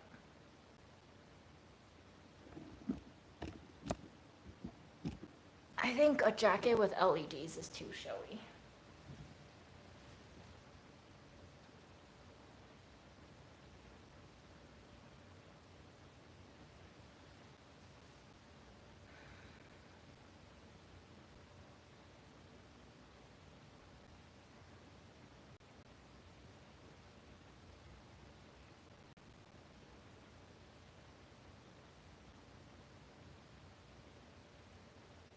And I think the hair is great. It's almost like a public service in New York City to be weird, because I think people come to like expect weird, and I'm giving them something to see. I'm keeping New York City alive by being weird. You know what I mean?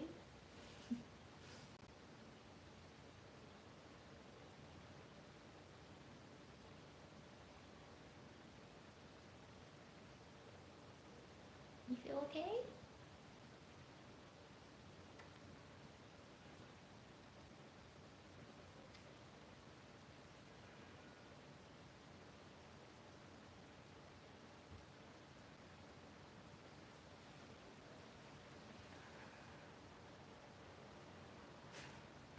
Alrighty then, guys. I think I'm gonna call it a night, and I have to go finish my dishes, and I'll finish my mango, and Memo's alive now, so thank you for coming out and showing people just how cute you are. We love you.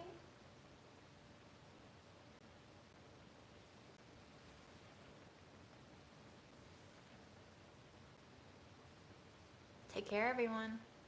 Thanks for dropping in.